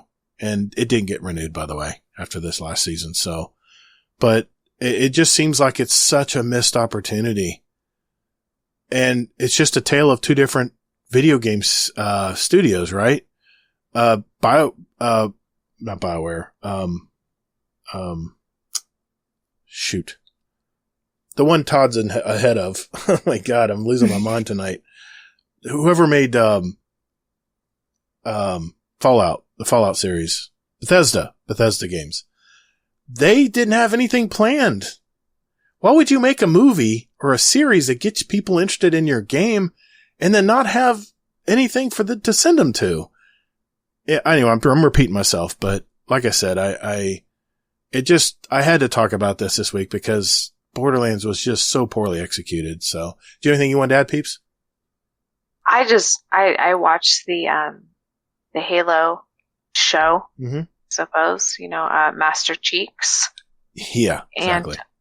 And, that is a bad example of a rendition of a video game that you would want to intrigue people to play the game. Yep. I watched the first season, second season, done. Third season, I mean, come on. I did not enjoy it, but that is a bad example of how to get players interested in your game. Now, I don't know if that was necessarily their point, but just on topic. Yeah. Well, if Sony does pull the trigger and create a live action series or something for the Destiny franchise, it really has to be done right. I can tell you right now, David Keith. I keep getting the two guys confused.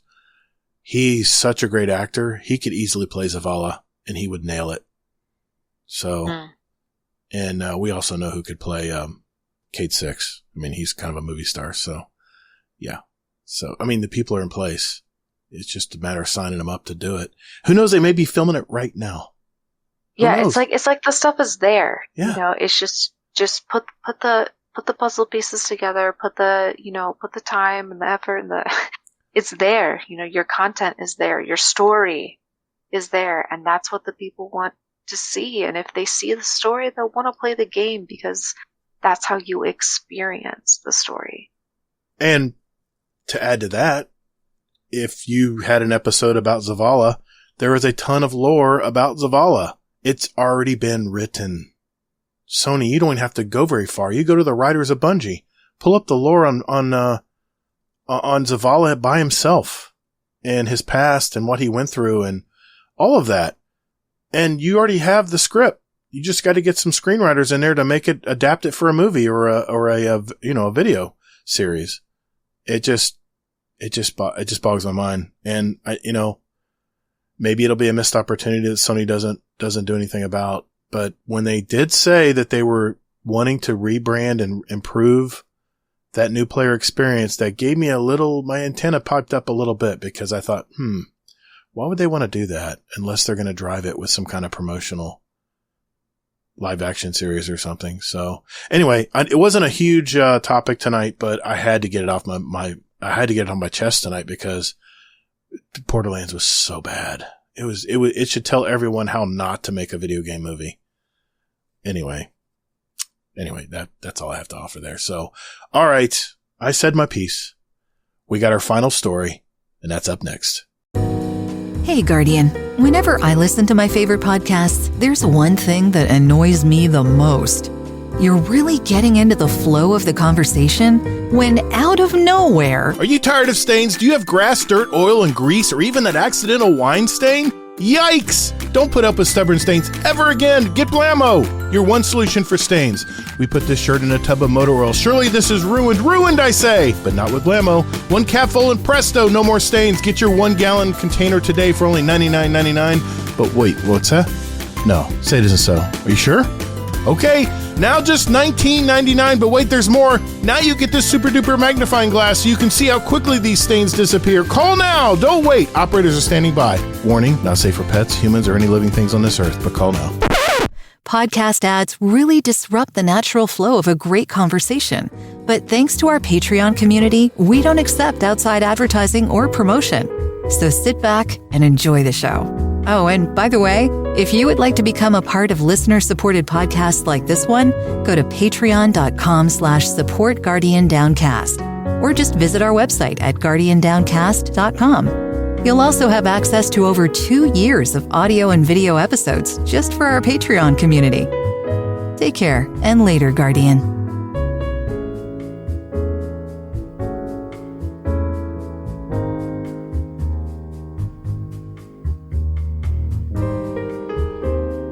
Our last topic of the night, and that is MohawkAngel. So I will turn the mic over to you, Mohawk. What you got for us tonight? So, we all know that video games are continuously evolving. New consoles, new editions of games, new and exciting DLCs, better graphics. The list goes on. We could talk about it forever. We've also seen quite the increase of the inclusivity of race, gender, age, sexuality, and more. But you know what I'm not seeing? New body types, size, height, weight. And I hate to say it, but I see it in the female characters the most. We're seeing exceedingly large accessories, I'll call them, and other disproportionate features on female characters. At the same time, video games are also continuing to be played mostly by males. And the most cohesive info I could find on this is that it's a very small percentage difference, but supposedly gamers are made up of 52% males and 48% females. But is it any wonder that female characters are meant to catch the eye of male gamers? I don't think we'll ever see more females play video games than males, but the numbers are definitely increasing. Generically, I think that there are a lot of women who just aren't interested, and that's okay. And I find it funny. I've seen this stereotype that's popping up, on social media that, a gamer hubby or gamer significant other, has a romance book reader wife. I don't know how that got started. I am part of that little stereotype. It's funny to me, but also I don't quite understand, how it started. But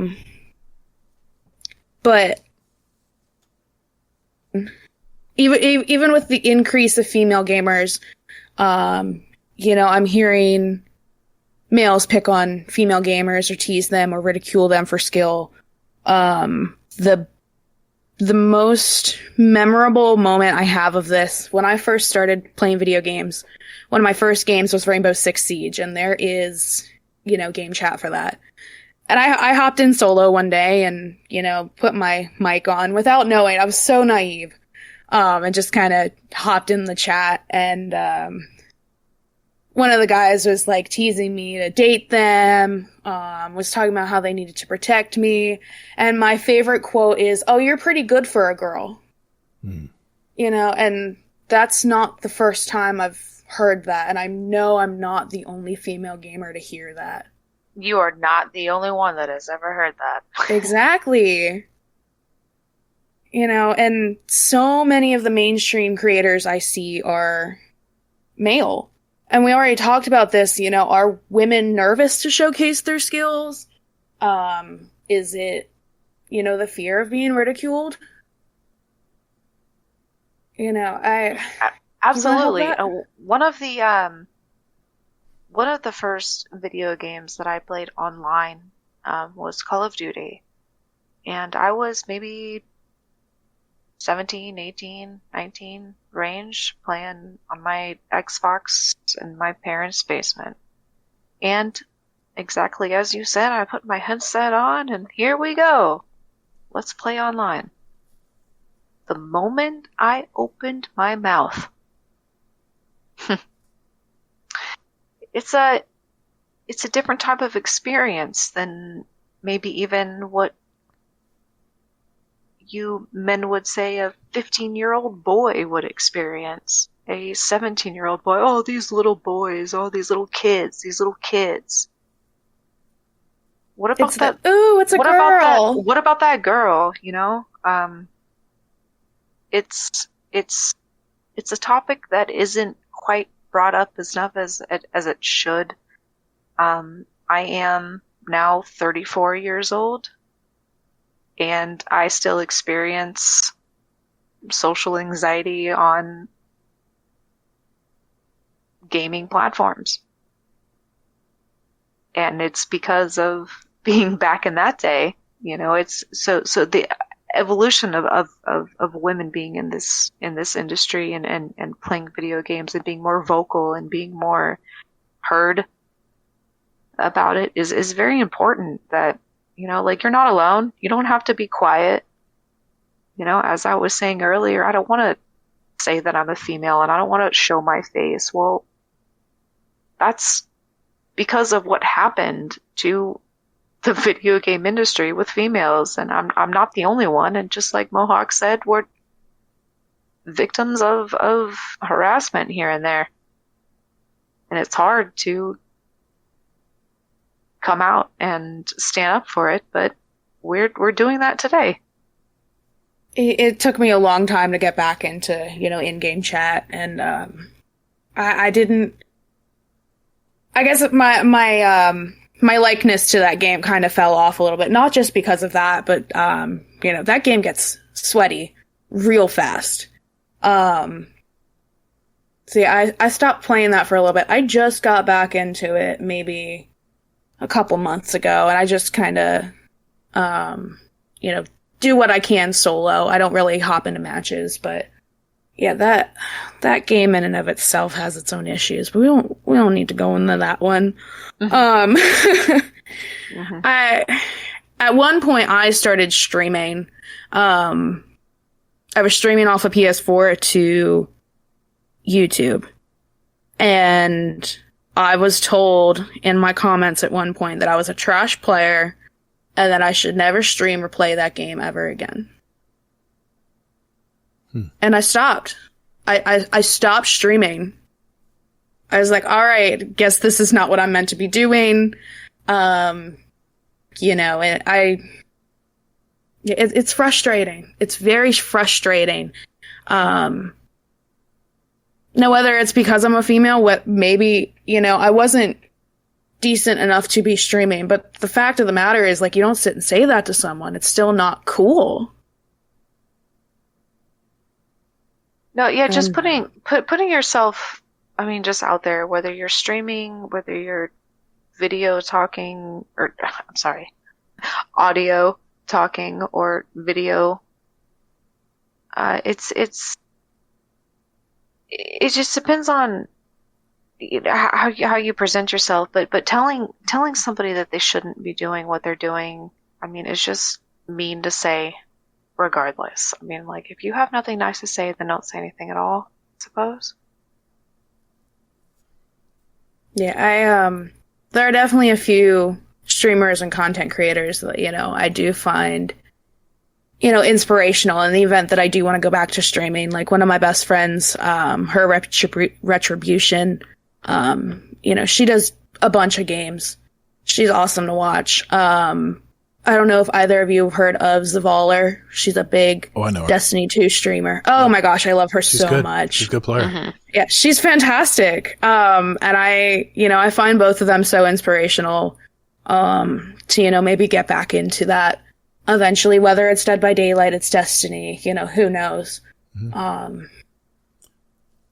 But there's still that fear there just for being a woman and, what we experience and, reliving those moments that I, had in a time where I already wasn't comfortable with myself and I put myself out there and got that backlash. And that's when I was like, all right, I'm done for now.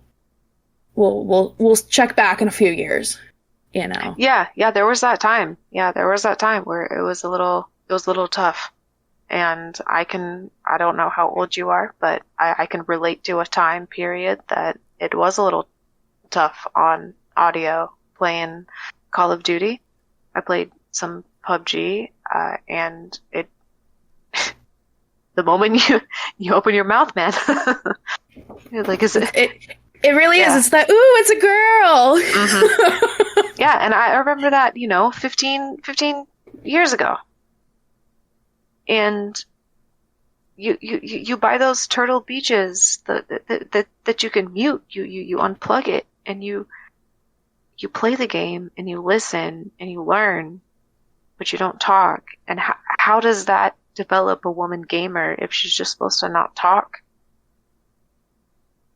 Well, and so many of these games now require communication. Like if you want the most out of a game when you're playing co-op, conversation and communication is so important. I can't imagine running a raid where no one has a mic on, because everyone's scared to talk.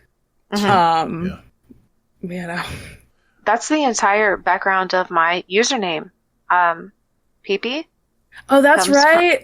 Comes from when I was in Call of Duty and I was in a clan, and it was what was there, 6? Yeah, I think it was 66 or 88, 88, something like that. And we did like hardcore, we did death matches and stuff, and they would send me out to peep. Mm-hmm. I'd be peeping. I'd be the scout. I'd be the spy. And so I'd go and I would communicate just with my clan because I felt safe on voice with those 5 people. Not globally, not streaming, just I was in chat with those people. They were my party, right? And so that's how I felt safe, is I can talk to these people, but they called me Peepy because I'd go out and scout the lands. And I'd communicate. I'd be like, hey, two guys are going to sea. And so I just got the nickname Peepy, and that's where that came from. I was going to, I had my argument all set up tonight, and then you guys totally threw me off when I actually, I actually looked up some demographics here, and, I honestly did not realize that it's almost 50-50 now, female to male players. And we have, non-binary as well included in that figure. I did not know that. I was going to tell you, well, the reason why guys are like, oh my God, it's a girl. It's because most guys play these games or are video game players. But then when you told me that today, that half and half, it's half and half. Mm-hmm. Yeah, it's not like that anymore. I was like, okay, so now I understand, because The Zavaler. Let's take Zavaler, for instance. She never shows her face. She has a... when she does, she gets so many comments for it. Because she does it on her Twitter. Why she doesn't do it. Yeah.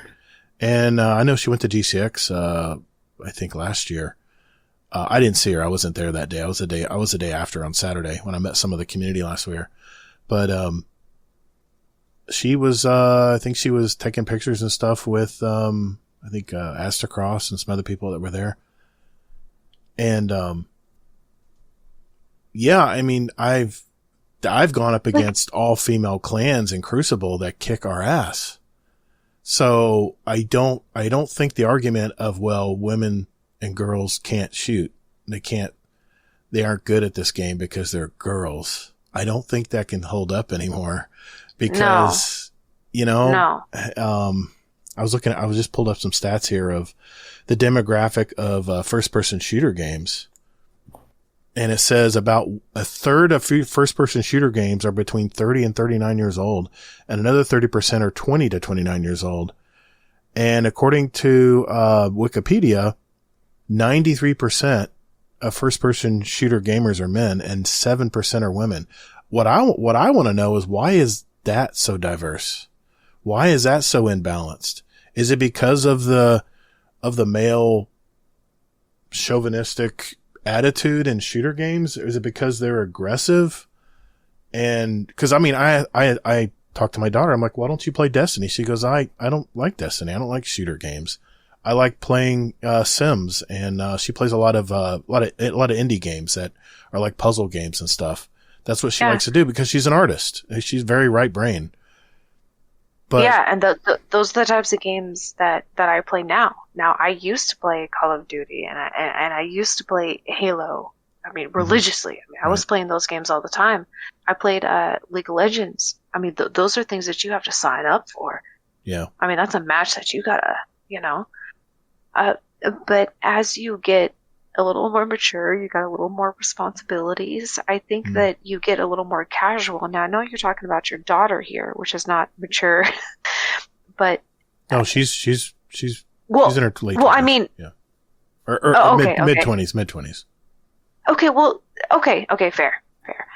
I'm talking about my daughter. This is second grade. Yeah, okay, sorry, I didn't know you were talking. Yeah, about a little different. A little different there, yeah, a little different. Yeah, a little different. But it's just a different type of relaxation where you can kind of like tune out. Some video games are more of a de-stressor now, so like these puzzle games, these relaxation games. Have you played that Stray Cat game? Beautiful game. I only play Destiny. Oh, fair. I know. Silly question. I know. Come on, Peeps. But there's just some really casual, chill games that I think people can relate to, that just they can chill out to. I mean, there are some badass streamers out there that, I mean, Miss 5000 Watts, she became known from playing Call of Duty and she kicked ass. She was a really good player. And, and she shows her face and everything. And, I don't know. Maybe she does feel self-conscious, the fact that she shows her face. And I know I've been in her streams and I know there's a lot of things that she has to either ignore, or she has very quick mods that just get him out of there, that say lewd stuff like, because she's female and she's showing her face. I don't know. It's, I can't imagine. I understand now why, it's either one or the other. I mean, do I get double the reputation because I have a webcam on? And what type of reputation and likes and followers am I really trying to pursue? Yeah. So what I'm not trying to like come all the way back to my topic, but with this whole content creation is just, how do I present, some of these first videos, and I'm not trying to overthink it too much, and we've talked about that, and yes, I might on a couple things, but how do I present an image that is appropriate and successful, and no, you can't present 100% of the best thing you're going to get ever. I mean, you're going to get negative responses regardless, but how do you get something out there that is what you just want to present, I guess, without all the other... It's not fair. I get it. It's not fair. As soon as I hear your voice, all of a sudden everybody, all the men and boys, actually I got to mention boys too. Boys. You know, they immediately perk up and they pay attention. For me, I'll answer for me. For me, it's refreshing to hear a female voice in a shooter game because hearing dudes all the time just gets old. I've been in those toxic Call of Duty lobbies and it gets freaking crazy in there. I mean, there's stuff in there. You get some people who would just be the best comedians and just have the best jokes and you'd laugh your ass off. But then there'd be people who are like, dude, what hole did you come out of? You know, I wouldn't even tell that to my worst enemy. And I can't imagine how they would jump on that back in those early 2000s when I played Call of Duty. If a female spoke up in the game. And I've gamed with, Ninja Muffin. I used to raid with her all the time. And she always had to have a tough skin. She had to have I don't take any shit attitude. And I can see why now.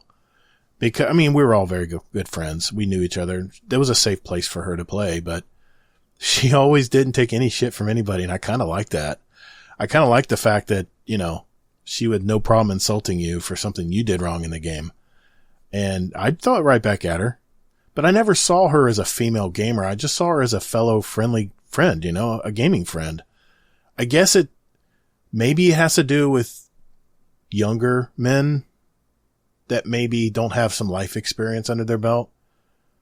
I mean, I've got a lot of life under me. So, I mean, all I can think of when I hear a younger female person in a game or in the Discord or wherever, I have to always think of my daughter and what position she would find herself in the same arena. So I'm always like the dad that comes in and is protective. And maybe that's unfair that you would need protecting, you know, but that's always the attitude I have whenever we have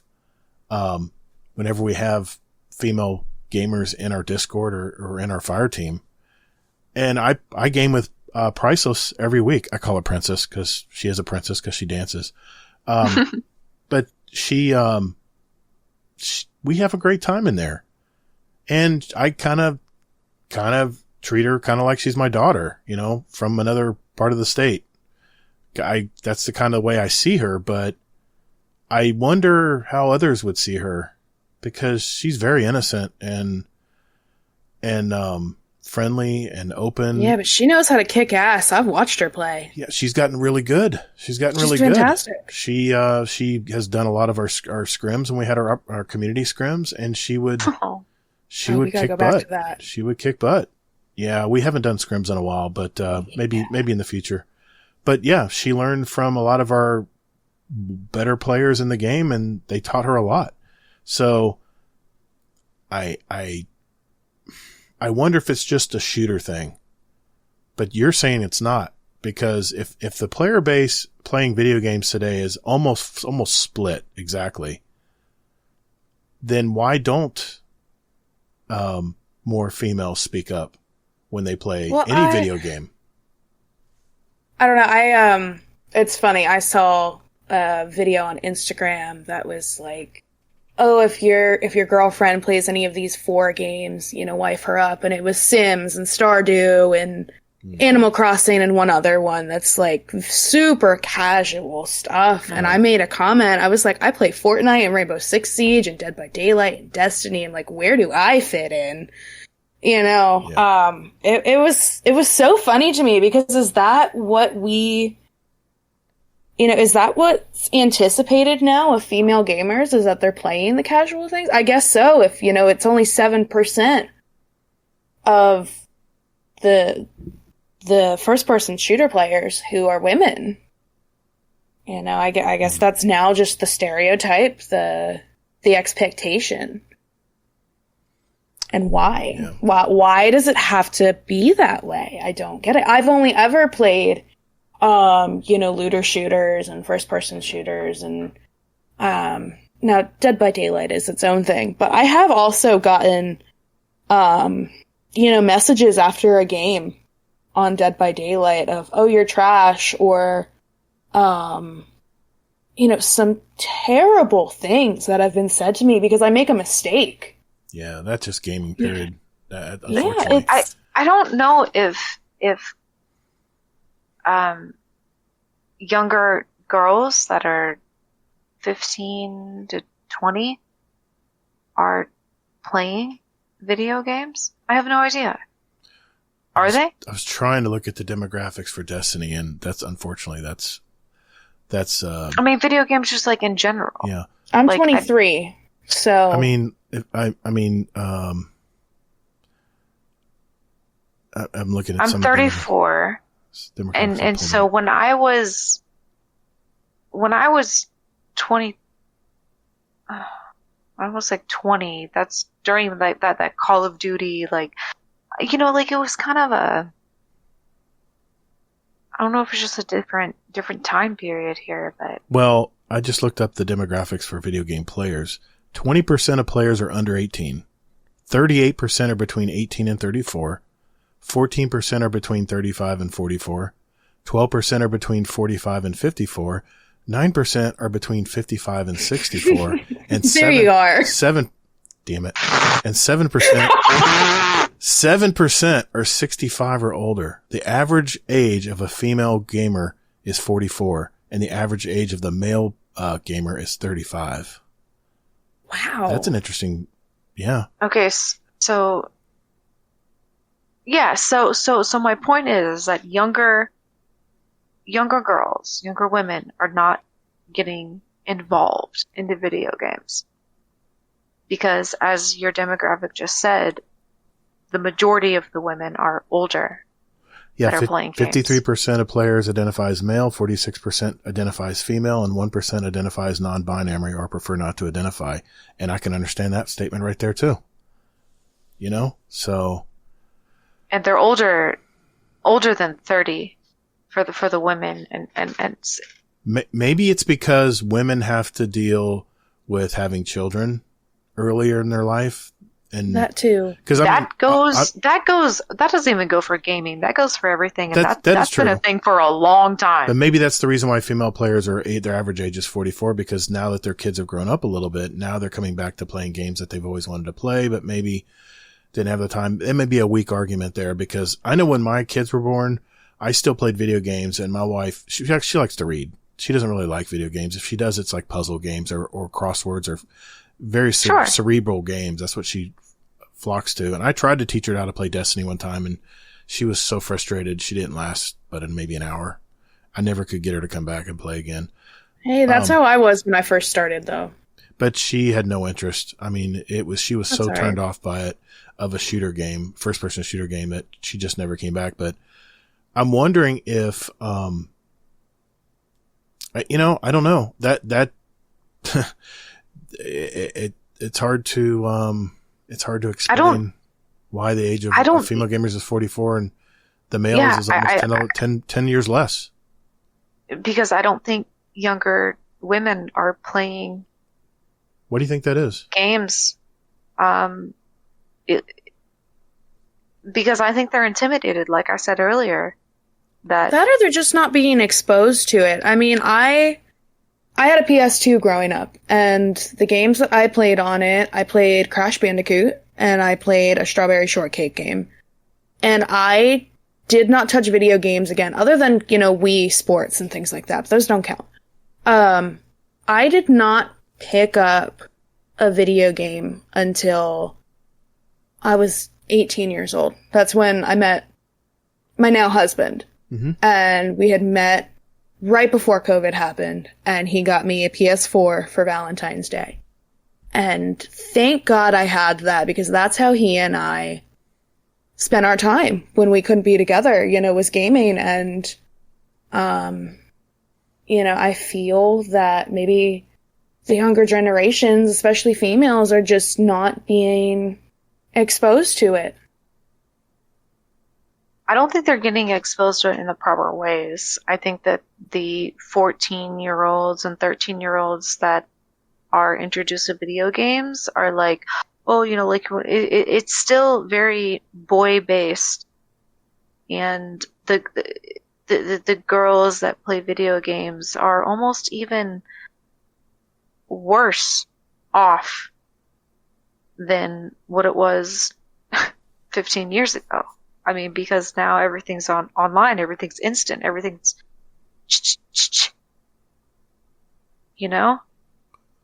I mean, I sit here and say that I put on an Xbox headset for the first time and talked to Call of Duty. Yeah, okay, that was 2005, folks. What do you think the girls are talking to now? So you're saying it probably has not changed in all these years? I don't think so. Maybe that's just the culture of the game.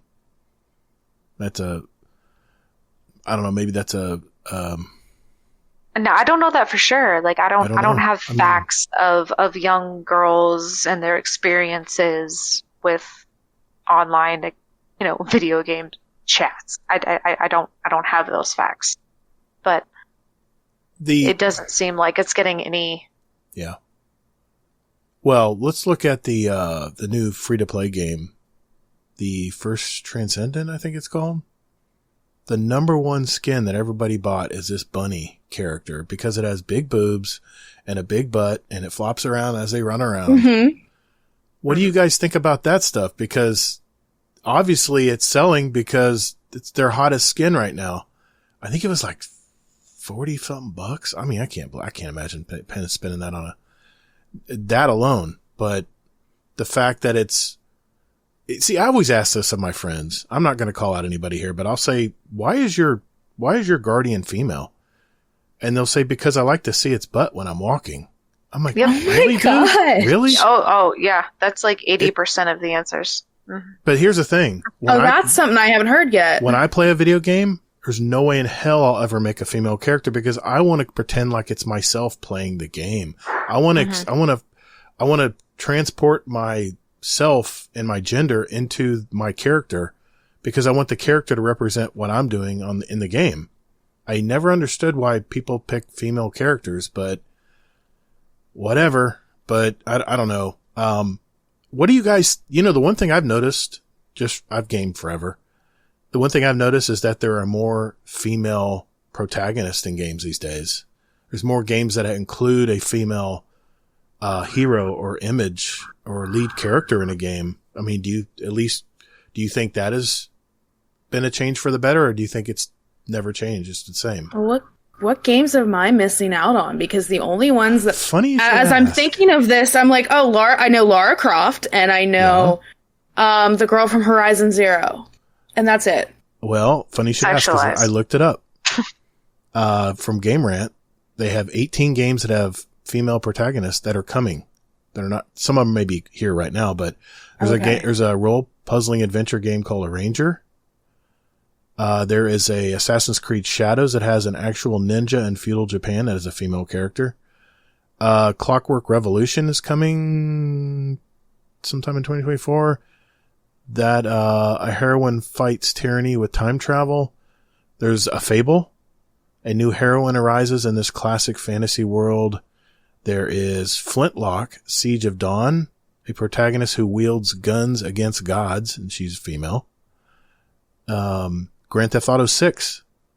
After 5 entries of hypermasculinity, fans finally get an outlaw woman in Grand Theft Auto 6.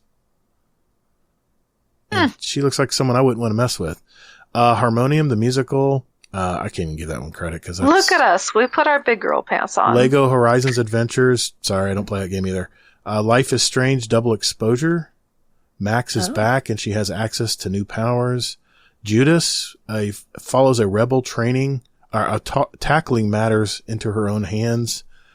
And then wasn't there another game out that was all about mental health too that was really did well? Perfect Dark, classic first-person shooter heroine is back. And SCP Valarin. That's another one that supposedly has one. South of Midnight. I'm just reading these off. Star Wars Outlaws. A young woman faces the world of organized crime. Unknown 9, Awakening. A heroine fights back against imperialism. So, I mean, I can go on and on. Wonder Stop, Wonder Woman game is coming out. And then Wu Chang Fallen Feathers follows a skilled warrior who has access to supernatural abilities. And she looks like she's a female to me. So I would say all the games, all the years I've been playing games, which is from if you go all the way back to 8-bit games, which, let's face it, back then, games were fairly neutral. They weren't that realistic. It was all about puzzle games or shooting, side-scrolling Space Invaders and stuff back then. But now that everything is so ultra realistic, it seems to me at least that the video game companies are looking at that 50-50 figure now. And maybe they're trying to bring more female players into their games. So here's what I'm worried about, and this is kind of my next topic, is the body inclusivity of these females is, and you already mentioned it, it's the big boobs, it's the big butt, and, when, I was kind of hoping for a higher percentage of males to be playing video games, because it's like tailoring to the generic male fantasy. Now, that's not including, our LGBTQ community, but, like that perfect hourglass shape, the large chest, small waist, large hips, like that, right. That's been the norm. That's been the fantasy for so long.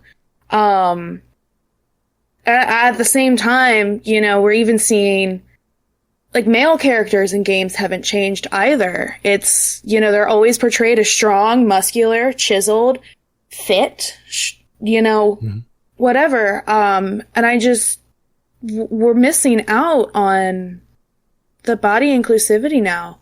And that's become such a big thing on social media and whatnot. And video games aren't evolving with that. And, there are some games who are better at it, and there are some games that are really bad about it, like Paladins. Yes. I played Paladins for a good couple of years, and many of the female characters are super tiny. I mean, granted, they're all, like, mythical creatures and whatnot.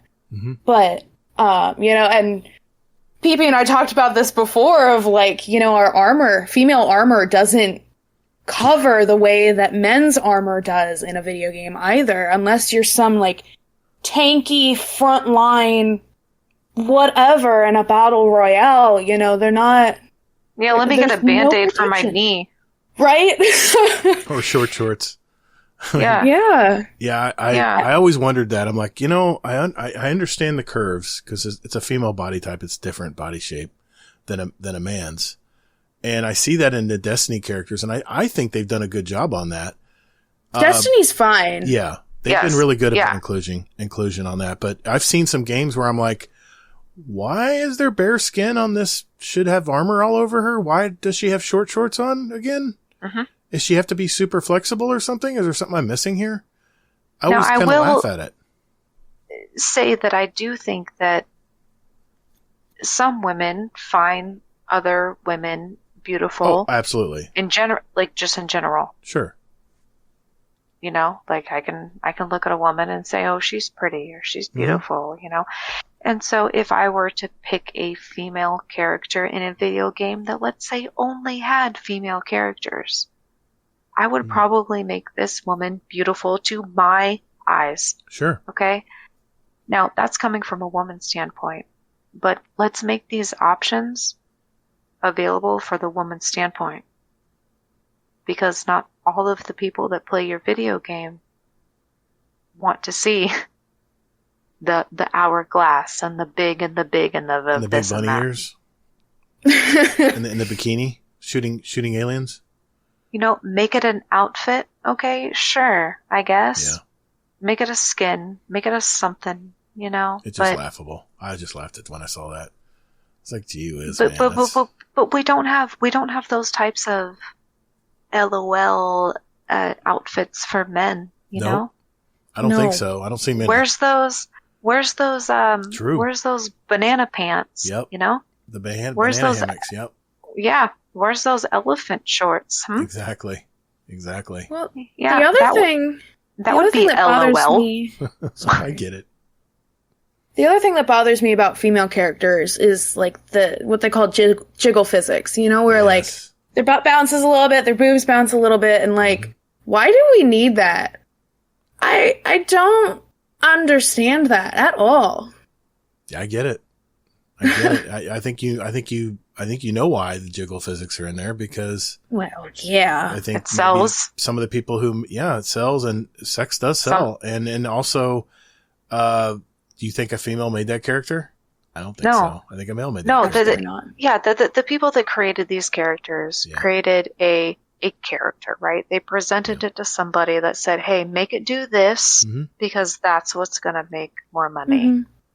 And that person yeah. that is the designer just said, "Okay," and that's just what happened, you know. And who's to blame? I don't know. All of us. I personally think that we have come at least a little bit of a way as far as more inclusion in video games today. I mean, just the list of female protagonists I just listed there of upcoming games. That's an example right there. But I think when it comes to first person shooter games, I think we're still stuck in a lot of the old. We're still lacking. We're still stuck in the old days. I think a lot of that. Maybe it's because it's a male dominated game, and maybe the studios know who they're selling their game to. In Call of Duty or whatever these other shooter games they are out there. They usually have, what I've noticed with most of these shooters, even a hero shooter, I noticed that there's all male characters. You have one that's kind of like neutral, and then you have one female character. I've noticed that just about when you're picking characters out, there's usually, it's almost like they're throwing it in to appease all females. This one little character at the end of the character selection screen, you know? Yeah. The character selection has been more tasteful, I would say. Depends on your game. Yeah.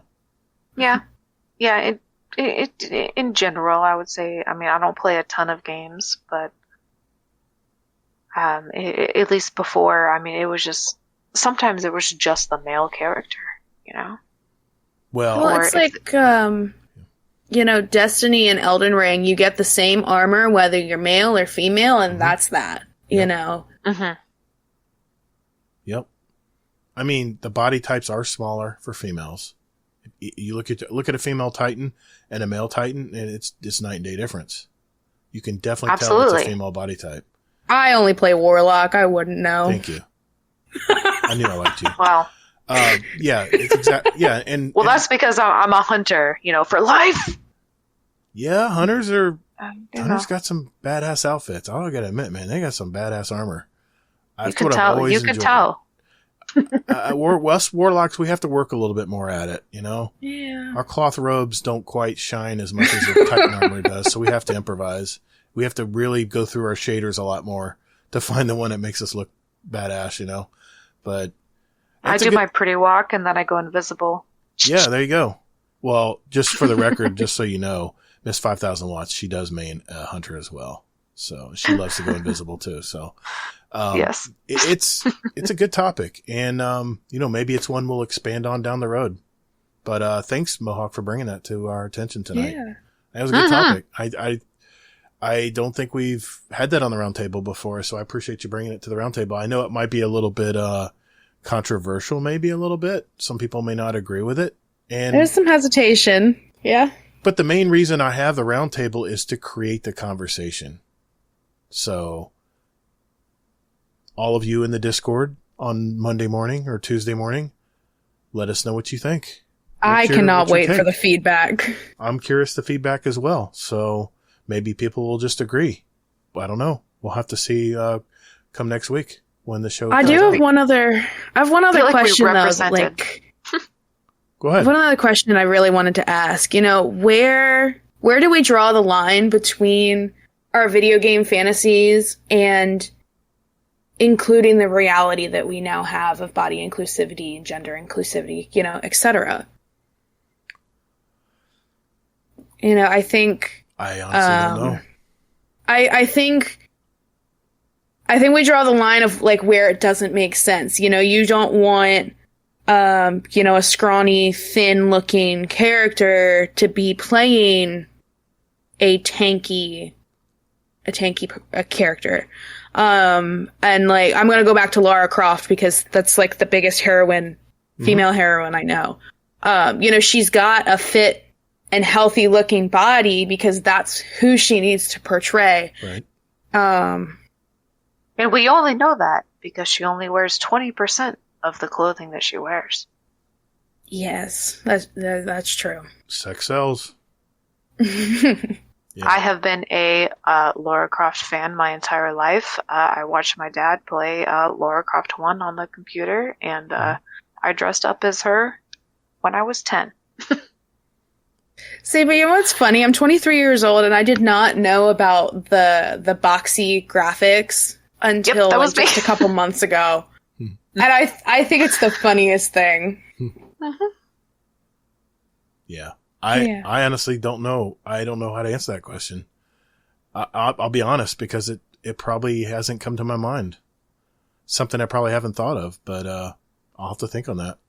Come back to me when you think about it. Yeah, exactly. Because see. Here's the thing. I've played. There's one roguelike that I bought on PS5 that is all about a female space traveler.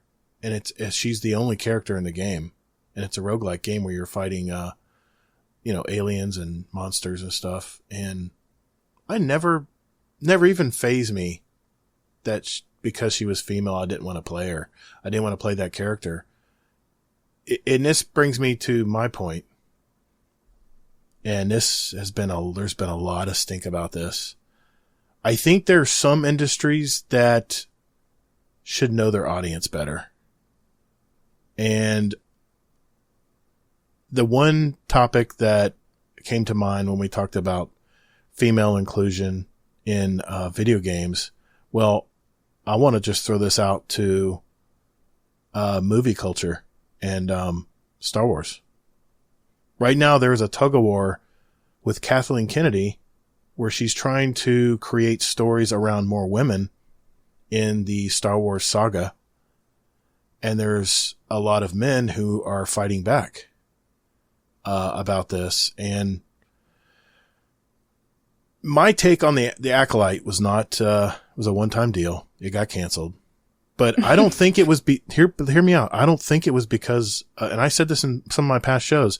I don't think it was I had no issue with the female protagonist and antagonist because they were twins. I had no problem with that. It was just that the story sucked. The writing was terrible. It was almost like she was presenting the female,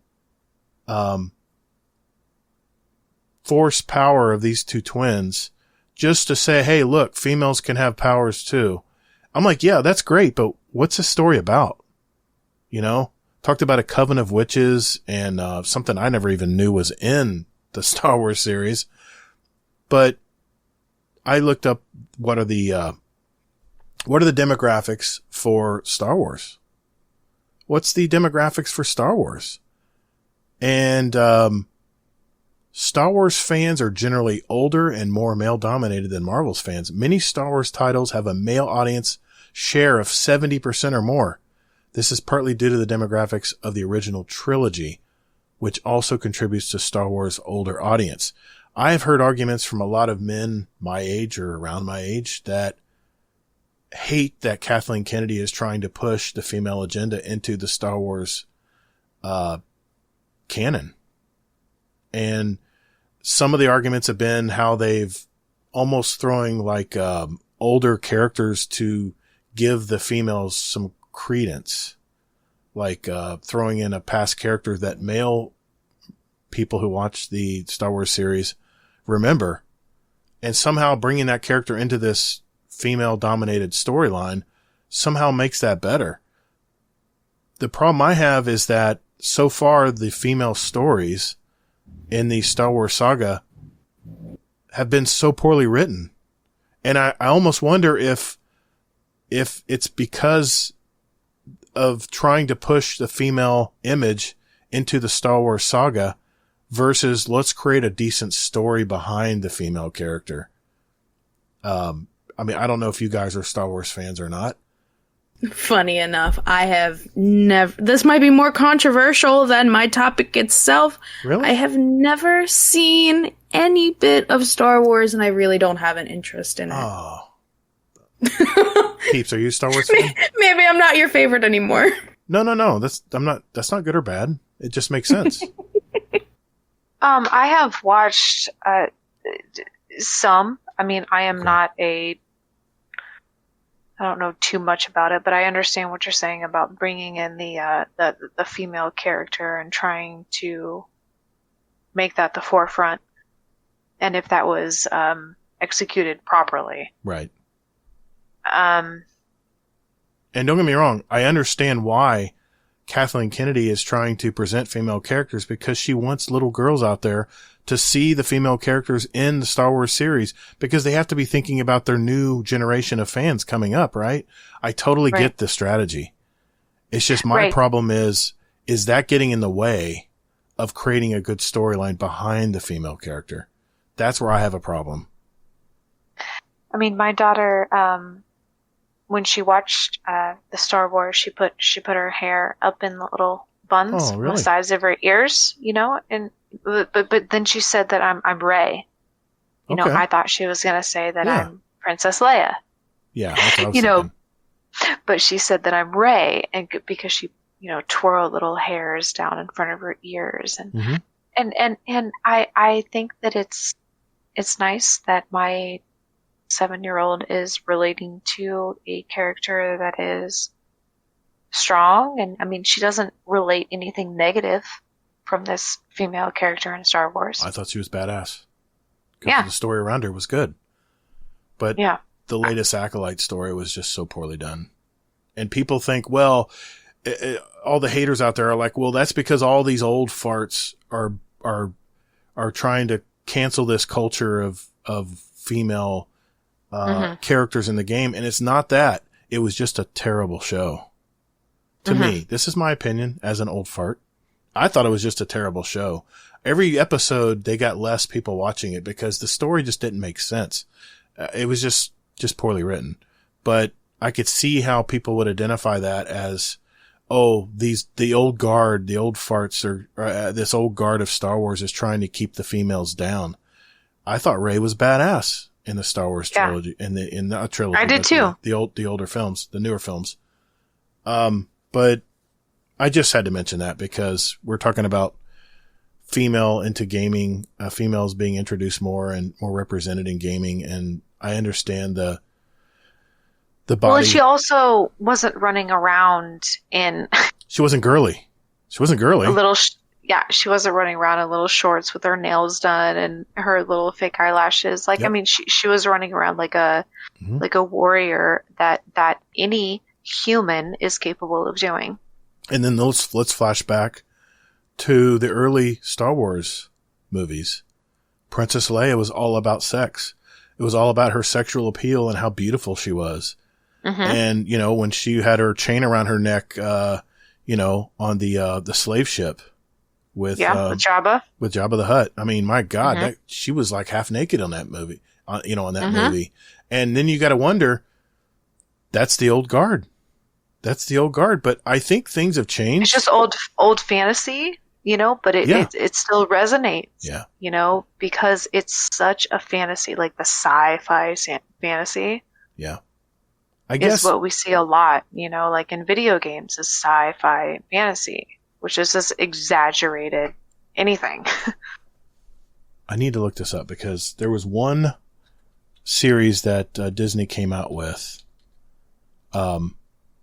that did such a great job of what exactly I'd like to see in future in future Star Wars films and productions. Future Pal World. No. I don't know what you're talking about. I had to say it. I have no idea what you're talking about. And it was in the Mandalorian series. I want to look at the cast here. Native. Look at the cast here.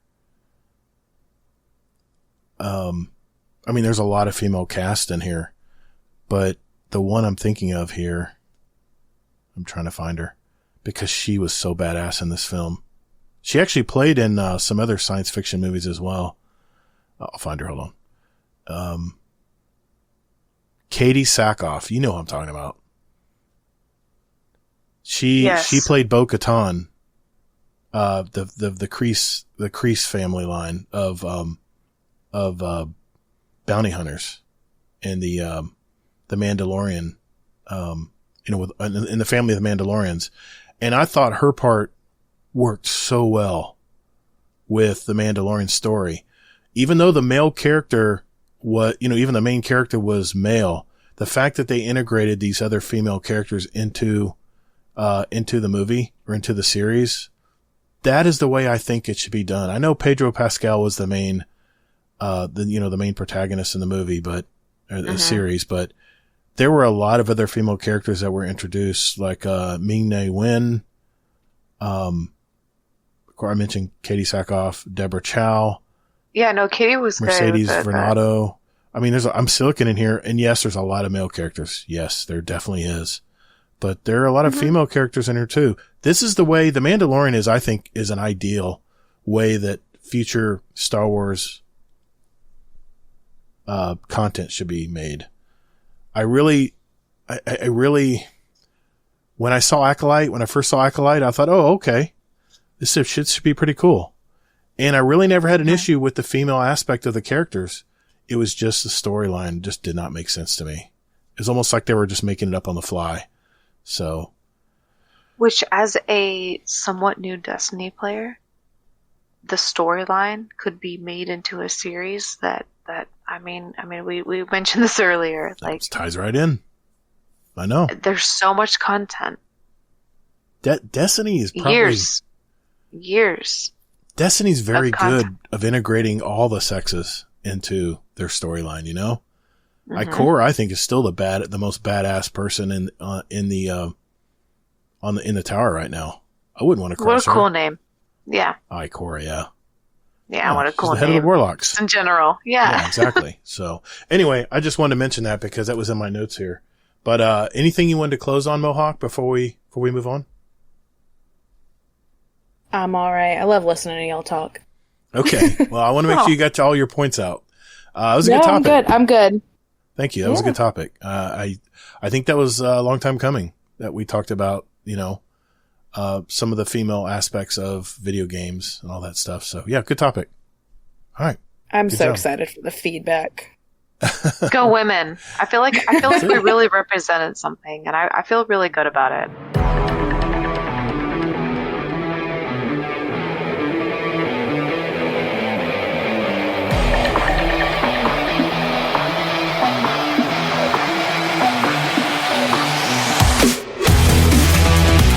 Hello, Scumdeath here, your favourite uncle, and you are listening to the most heavy metal Destiny podcast on Earth, Guardian Downcast. Guardian Downcast! Yow! I wanted to say something before we go today. In last week's episode, I had Kingsley Mack as a guest co-host of the show, and we talked a lot about a few other games and some other things as well concerning sticking to playing just one game, and why people may feel trapped that they can only play one game. Some of you spoke out in the Discord show feedback channel and expressed your opinions that maybe the show was going away from Destiny. But I'll tell you this, nothing could be further from the truth. Last week's show was about playing other games when Destiny 2 gaps in content might arise. As some of you know from my 5 years of podcasting with the Guardian Downcast, that there's a kind of a meme out there that I quote, I only play Destiny. And for the longest time, that was very true. I only played Destiny. I would even purchase other games that interest me in the past, only for them to sit and collect dust in my Steam and PSN library. Last week's show was my way of saying that maybe I will actually start playing some of these games that may have been sitting idle for a while. And even maybe a few newer games that pique my interest, like No Man's Sky, which I mentioned last week. But if you only hear one thing from all of this that I just talked about, I have zero plans of leaving Destiny 2 or the franchise. I am one of Bungie's biggest fans, and if you've listened to past shows, I have always been the dreamer and eternal optimist when it comes to the future of Destiny and other Bungie games. Hell, Hazel used to call me the Destiny shill all the time. I would state these ideas in my head, somehow thinking if I throw out these ideas that Sony will hear me. Only time will tell if anything I put out into the world will ever come to fruition, but I will always be there to root Bungie on. Thanks. Well, I hope you all enjoyed this month's Roundtable episode, but what do you think about the topics we had this week? We talked about content creators and the life of content creation and how to get started. How video game adapted movies should rethink how they deliver their message and story. And finally, where there might still be some old stereotypes when it comes to women in gaming and some of the problems that still arise today. Let us know in our Discord, discord.gg/GuardianDownCast, or visit our website at GuardianDownCast.com, where you can leave a voicemail comment or shoot us an email with your comment. However you decide, we want to hear from you. Special thanks to MohawkAngel and PeepyPipe for sharing their stories on the Roundtable this week. They can be reached in our Discord community. That's PeepyPipe and MohawkAngel. But I'm just curious, do you have a topic that you would like to bring us on a future Roundtable episode? If so, DM me in the Discord, and I'll put you on the list, and you could possibly be on our next one. Hey, you can find me at Todd the Gator just about anywhere, and all the ways you can contact me are also in the show notes down below. I also have another podcast, Destiny Help Desk, where I talk about a singular topic in the Destinyverse, so check that out if you haven't already. Check out my video series coming out very soon on my YouTube channel based on PvE players maybe trying out the Crucible, especially since they may find other ways to enjoy Destiny 2 at the moment. Thanks to all our Patreon community for giving back to the show and helping create a listener-supported podcast like this one. Thanks to our Dungeon Champion patrons. That would be Technical, Raffi, Wicked Trinity, Sith Daddy Fresh, and Deadpool 1 Merc. Also a thank you to our Raid Boss patrons. That would be Jealous, Frostbite, Amazing Taco King, and Nico, aka Jersey. Thank you, gentlemen and ladies. Well, you know, before we go, we need to check in with Uncle Scumdeath. So, Uncle Scumdeath, what's going on in the UK today, brother? Hello, welcome to Scumdeath's Corner. Yeah. Guess what? I finished the campaign of The Witcher. No, the fucking keep calling it The Witcher. The Witness. Yeah, big thanks to Hayoka, Hades, and Perth. Give us a hand. Oh, brilliant night that was. Oh, Christ. It was, what time? I was supposed to be on about 8 o'clock, and then when I turned the PlayStation on, it's like, updating Destiny. Oh, so that was about 8:30. And we smashed through it. I tell you what, that's so hard. There's no way I could ever do that on my own. It's insane. So you have to play Destiny with other people, don't you? It's the best way. But whacked through it, and we did it. I was so happy, and I'll tell you what, it just gets better, this game, doesn't it? I hope they don't start slacking off on it. It just does get better. So so now I've got to explore the Pale Heart and see what beauty's become me. Yeah, so looking forward to that. I've not managed to get on. Well, I got on the other day, and I was playing the Crucible, and it said I've played 3 games of Rumble just because I had 20 minutes to kill, and it said, 0 out of 3. Like, usually you play 3 games and then it's done. 0 out of 3 because you got to do this ritual thing. I'm like, well, I have no idea what that's all about, so I need to do a little bit more research on that. So I'm just wasting my time. But so I can't thank you guys enough for getting me through that campaign. Oh, cracking night. Didn't realise until we finished. It was like, bloody hell, it was 1:45 in the morning. Fucking hell. But it's good job I'm off sick, innit? Good job I'm off sick with my older elbow. So, didn't affect me. But, thanks for persevering with me, guys, and getting me through it. Really appreciate it. I'll tell you what, this Destiny community is the best Destiny community you'll ever find anywhere. So much appreciated. And yes, thank you very much. And I'll tell you what, I'm going to love you all now, else I'm just going to fucking ramble on about how I stripped my PS4 earlier and cleaned all the fan with some isopropyl alcohol. And I don't know. I've just been bored today. So, yeah, I won't bore you with my ramblings. Anyway, so I love you all. Thanks, guys. And I will say something else. Somebody mentioned in the Discord asking me for this raid race. I don't know. I'll be shitting myself. I'm not. 3 minutes? Oh, I've got 5 minutes. Ooh, lovely. Thanks, Gator. Yes, I don't know about this raid race. I'm very low level. What am I? Oh, I don't even know. 20, 45, 20, 50. Am I? Oh, I'm not even sure. But, yeah, so I'm not sure about the raid race, but I don't know. Let me know. Keep me informed. Let me know when it is.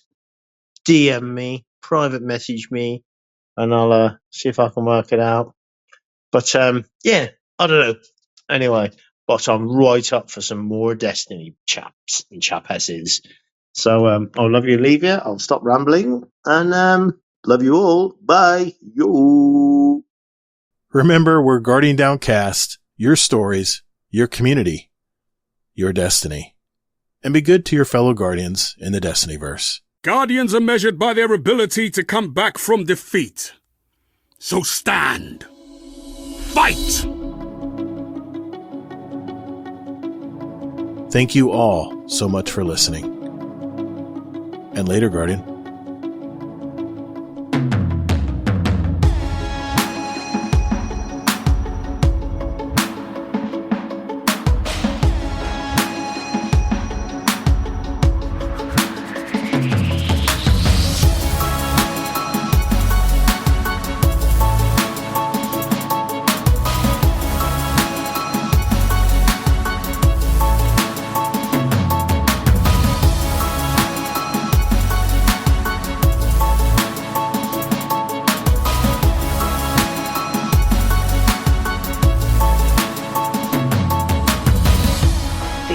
most recent expansion for Destiny 2. Mm-hmm. And I tried, it was like $50, right? Yeah. It's the Pre-order base or Final whatever. Shape game. Yeah. Yeah. And I tried downloading it maybe like 3 times on my computer, and I didn't have enough space. It's big. And it downloaded once. I played the game. I played for a little bit. Next day, I couldn't play. Completely uninstalled itself. What? What the heck? Yeah, and I don't... to be fair, I have a kind of a potato of a computer nowadays. You know, Yeah, but like still, 5 years ago, it was okay. And 5 years before that, it was really good. So it's just kind of getting to the point where I'm just, it's starting to get hot under my desk. Yeah, They're I damn get expensive to replace. They are. Holy cow! Especially if you want a game on one. I mean, you have to have a video card. Video cards are where the bulk of the money is.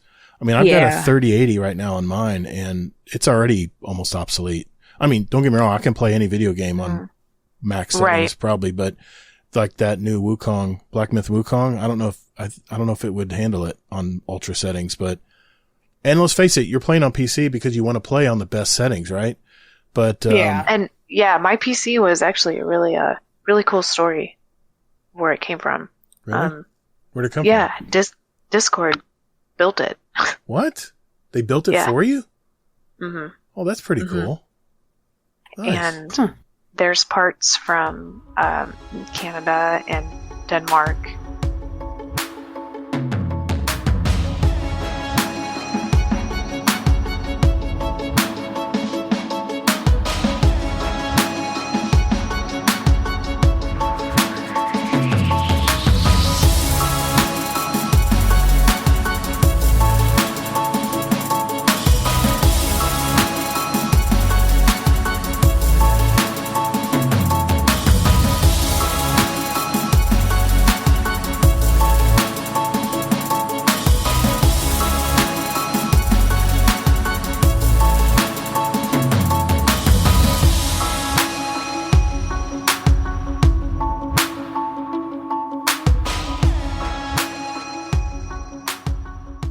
team-based benchmarking.